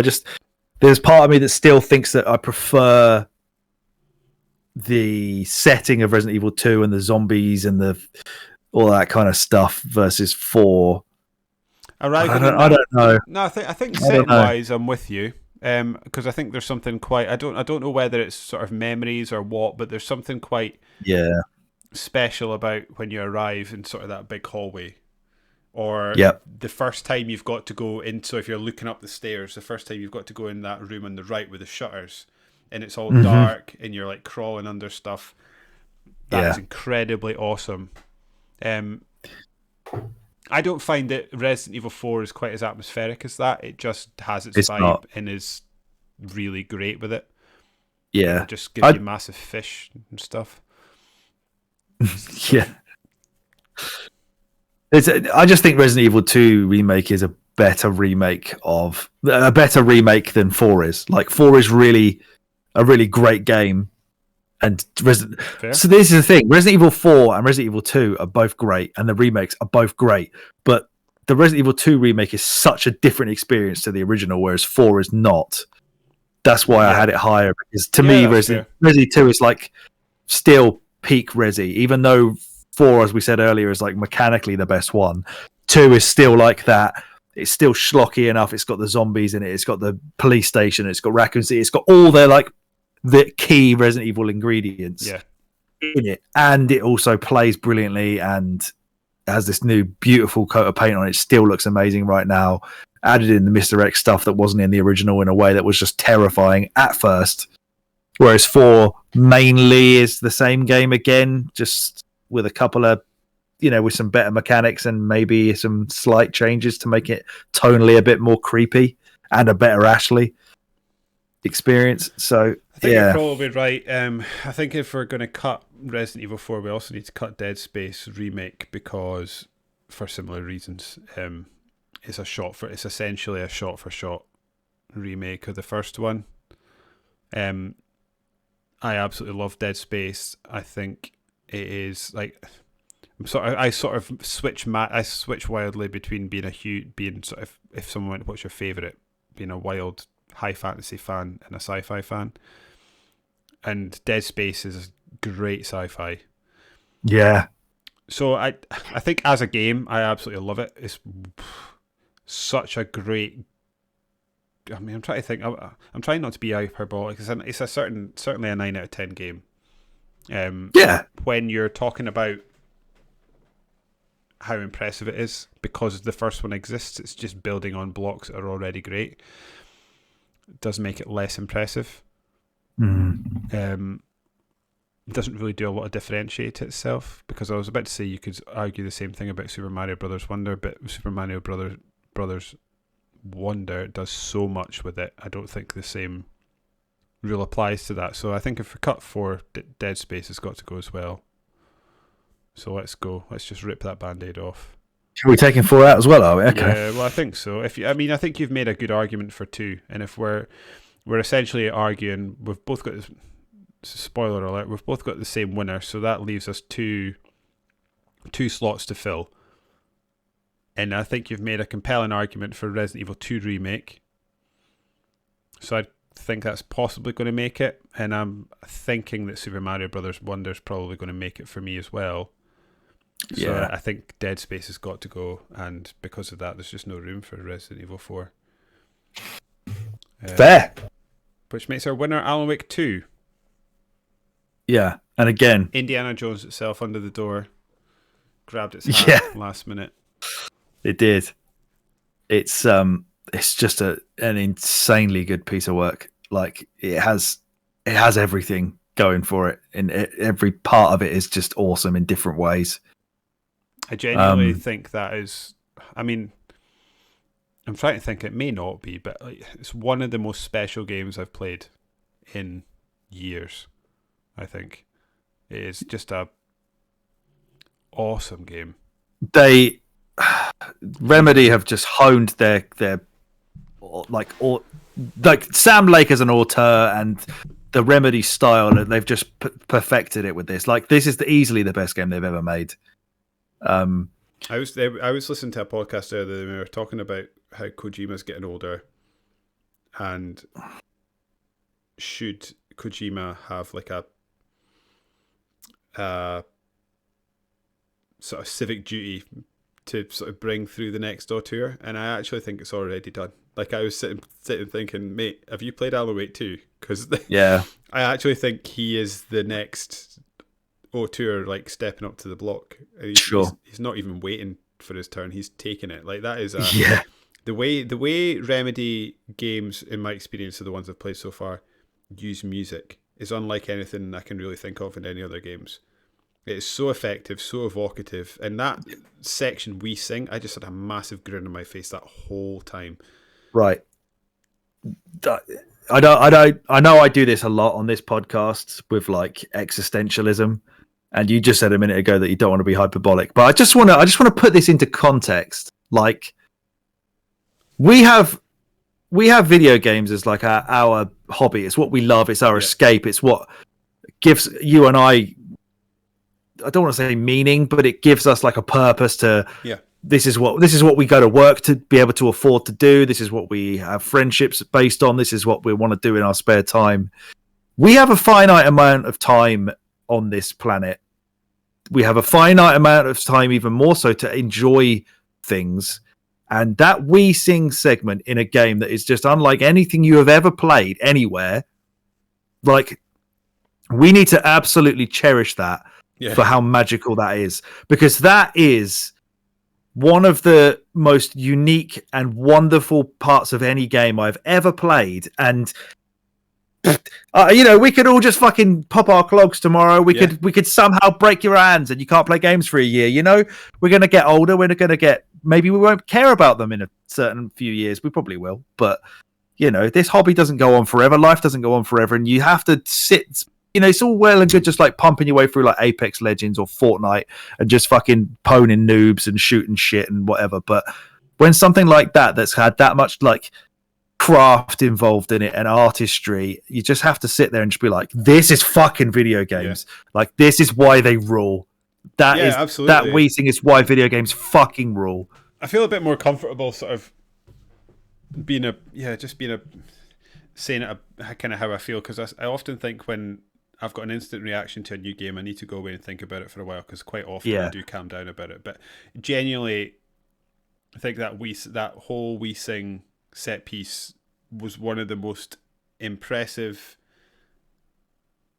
game sequences I've played in decades. I can't think of anything really that jumps to mind that was better and more flawlessly executed in the way that was. Like you spoke earlier about like the music choice was perfect, the way you move it, the set design was perfect. You spoke earlier about how Remedy have sort of come of age in their use of real people mixed in with CGI stuff. The way that like there's bits you're walking out and some of the real people are like guiding you upstairs and stuff. I was genuinely lost the first time I noticed one of the band members was pointing me up some stairs. Like, thanks, buddy. It's so genius. Good. It is genius. It is simultaneously unique, enjoyable, funny, impressive, evocative, but also reverential of the source material that is clearly riffing on. Like, I often think like sort of, because a lot of this game I think is sort of taking things that Sam Lake is obviously, I think you've touched on this before, but I came away feeling like this is taking a lot of things that he likes in pop culture and he's sort of smashing it together into some sort of cohesive game.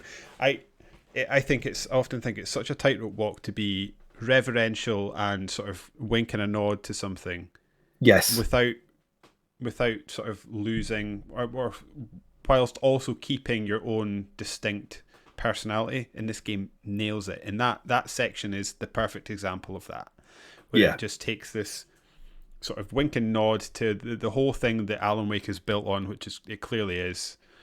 It's got like noir, horror, that TV show that I'm always forgetting the name of. Twin Peaks. And it just sort of, but it still feels distinct. Does that make sense? And it's fucking awesome. And another thing that jumped out at me as well, because I've just done it, and it's sort of maybe because I'm also thinking about it as well. You were talking about the finality of life and how it's going to run out one day, and we've only got a set amount of breaths in our body before we'll all be dead.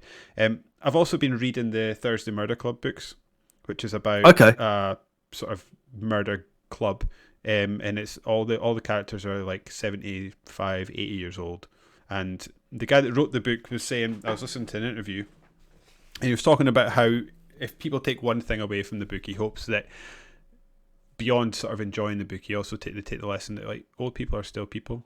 Like they're still funny. They still got flaws. They're still angry. They're still like mischievous in the same way that kids are or we are as young adults. They don't lose that when they get older. They're just old people. And because you're in an old folks home doesn't mean you are surplus to requirements.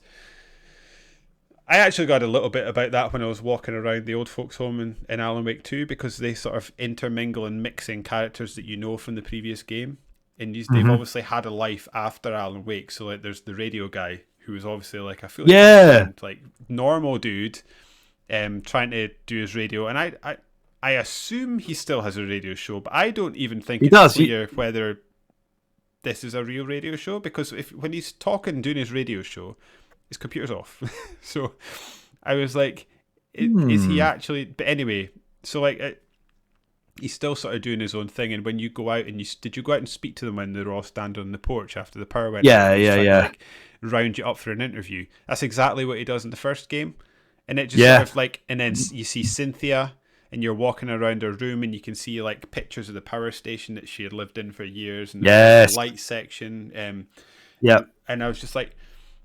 And I actually think, on top of that, you're walking around the old folks home, and it's this big grand old building, but it's interspersed with like stuff that's clearly there for old people. So it's like there's like the handrails and stuff like that. You go into the bathroom, and it's like there's like the standing bit with, and then someone's wheeled a chair into one of the hospital showers so that somebody could have a seat while they were also having a shower.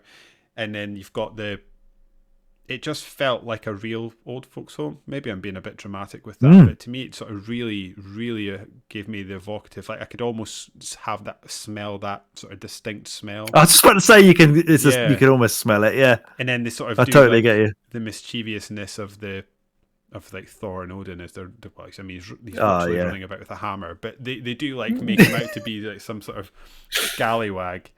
Yeah, drinking his moonshine. And then they develop him as well, and it turns out they really do. Yeah. What a game. What a game.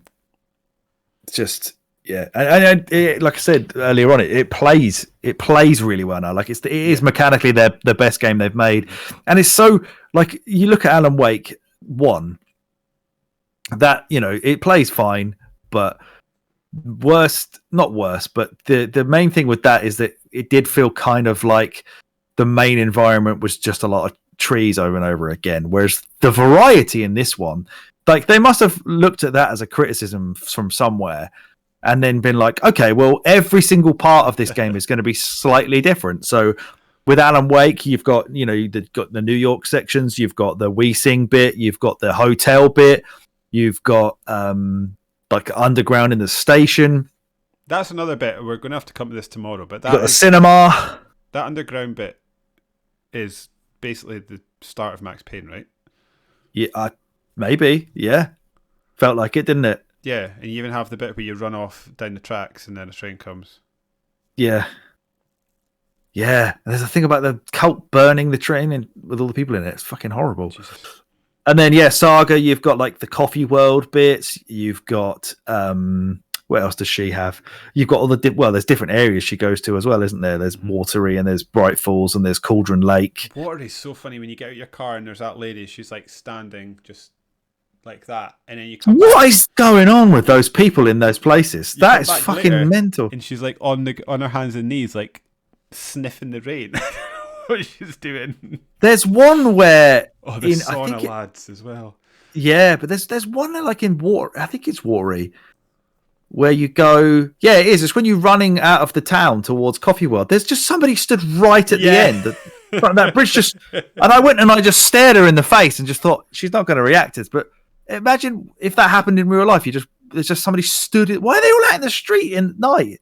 It doesn't make any sense. Do you know the other one that it actually made me think of you? Because I remember you said when you started watching Twin Peaks, there was like a scene where there's like and the guy starts dancing.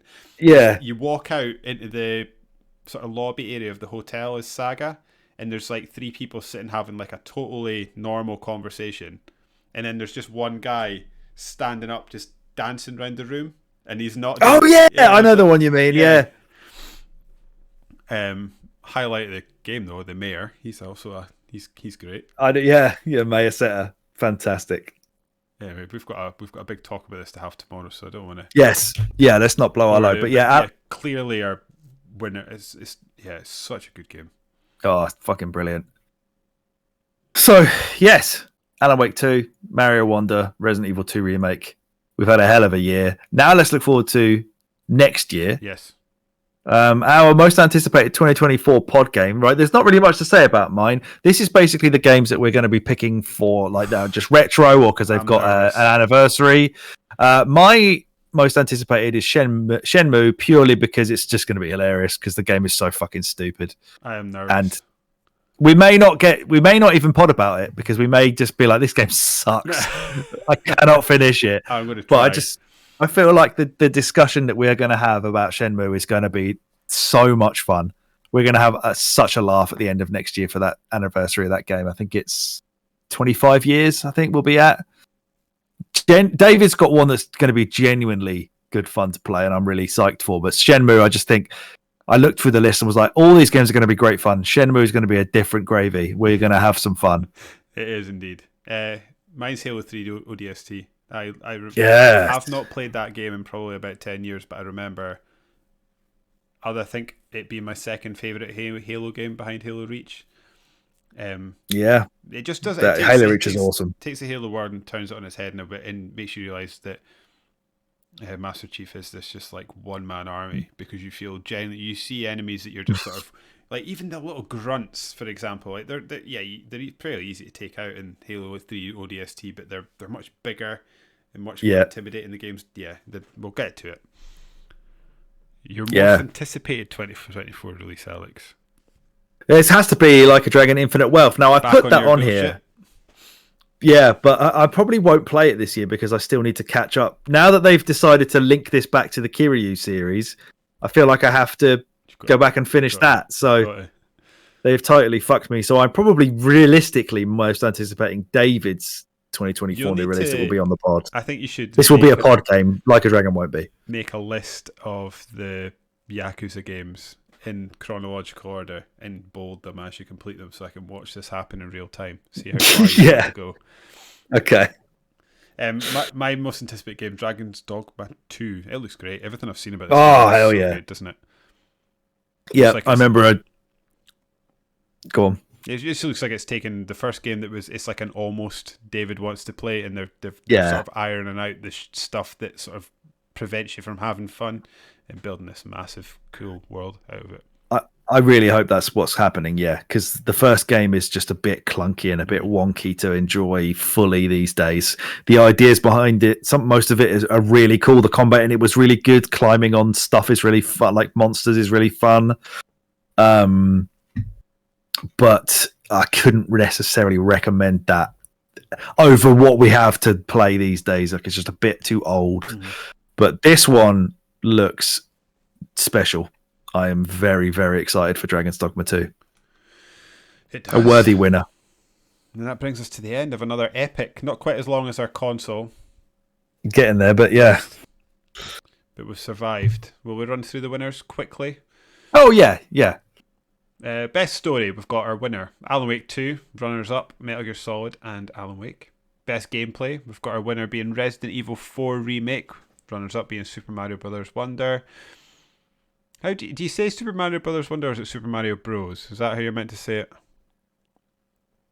Either or, but yeah, I guess it is Bros, isn't it? Yeah. It's the full stop after Bros that I don't quite understand. Yeah, because it's an abbreviation of brothers, but I don't know why. Yeah, it's weird, and it just is that way. Same as Mr. and Mrs., I guess. I don't know. Yeah, okay. And running up Titanfall 2. Most bullshit. The end of the final test, Super Mario Bros. Wonder, with runners up being Metal Gear Solid PC, Psycho Mantis controls, and blocking my backtracking in RE4. Alex, do you want to do some best surprise while I try not to cough? Yeah, best surprise. The winner there was Super Mario Bros. Wonder, that we just thought was going to suck, but absolutely does not. Also, we have the Dead Space remake, which we thought was going to suck, but absolutely didn't, and the Resident Evil 4 remake, which seemed like it didn't need to exist, but my God, I'm glad it does. Worst game, we have Fear as the loser, I suppose, in that regard, followed by Layers of Fear and Warhammer 40k Bolt Gun. The Outsider award for me was Like a Dragon Ishin. And for David, it was Baldur's Gate 3, a game I kind of have FOMO on, but also just never going to finish. I'm just glad he loves it. And the game of the year is Alan Wake 2, followed by Super Mario Bros. Wonder and Resident Evil 2 Remake. And we're looking forward to Shenmue, Halo 3 ODST, and coming out in 2024, Infinite Wealth, Like a Dragon, and Dragon's Dogma 2. That's it. We've made it. 2023's in the bag. Time to move on to 2024. Yep. What game have we got up first, I guess? I've just I think the it's... spreadsheet. I believe our first game to be played is Donkey Kong Country Tropical Freeze. Oh, yes. What a start. and then we're on to February Film Fest with Batman Arkham Asylum and RoboCop Rogue City. So, and some films to chat about. Absolute banger of a start. Hell yeah. What a year. It's going to be great. It's going to be good. But I guess that brings us to the end of another episode of the Winners You podcast. If you liked what you heard, and even if you didn't, why not give our numbers a bump by subscribing to us on your podcast feed of choice, not Google Podcasts. Thank you very much. Or if you prefer to imbibe your podcast in a visual format, you can head on over to YouTube and search a Winners You podcast, where you can subscribe to our YouTube channel. If the podcast isn't enough for your bi-weekly dose of a Winner Is You chattery, you can also follow us on the website formerly known as Twitter at WinnerIsYouPod, and you can even send us an email to tell us how wrong we were about our choices. I assume we've just taken a knife through your other podcast, Alex, by triggering poor Rob yet again by slagging off PlayStation, and did you say it was Simon by telling him Fear was our worst game of the year? Yeah. So you can send us an email and tell us how bad we are over to winnersyoupod@gmail.com. Alex and I also have Twitter at DavidSmiley1 and at SuperThrillix.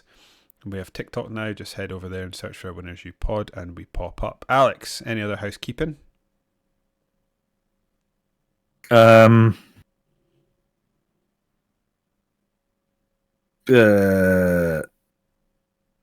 In the original Gears of War for the Xbox 360, how many kills in ranked versus multiplayer matches were required to earn the Seriously achievement? Oh, it wasn't 10,000, was it? Oh, he's got it! There we go. Well done. That's it. Well, we were doing that. So did I. Well, and on that bombshell, I've been David, he has been Alex, and we have been a Winners You. And I'm out.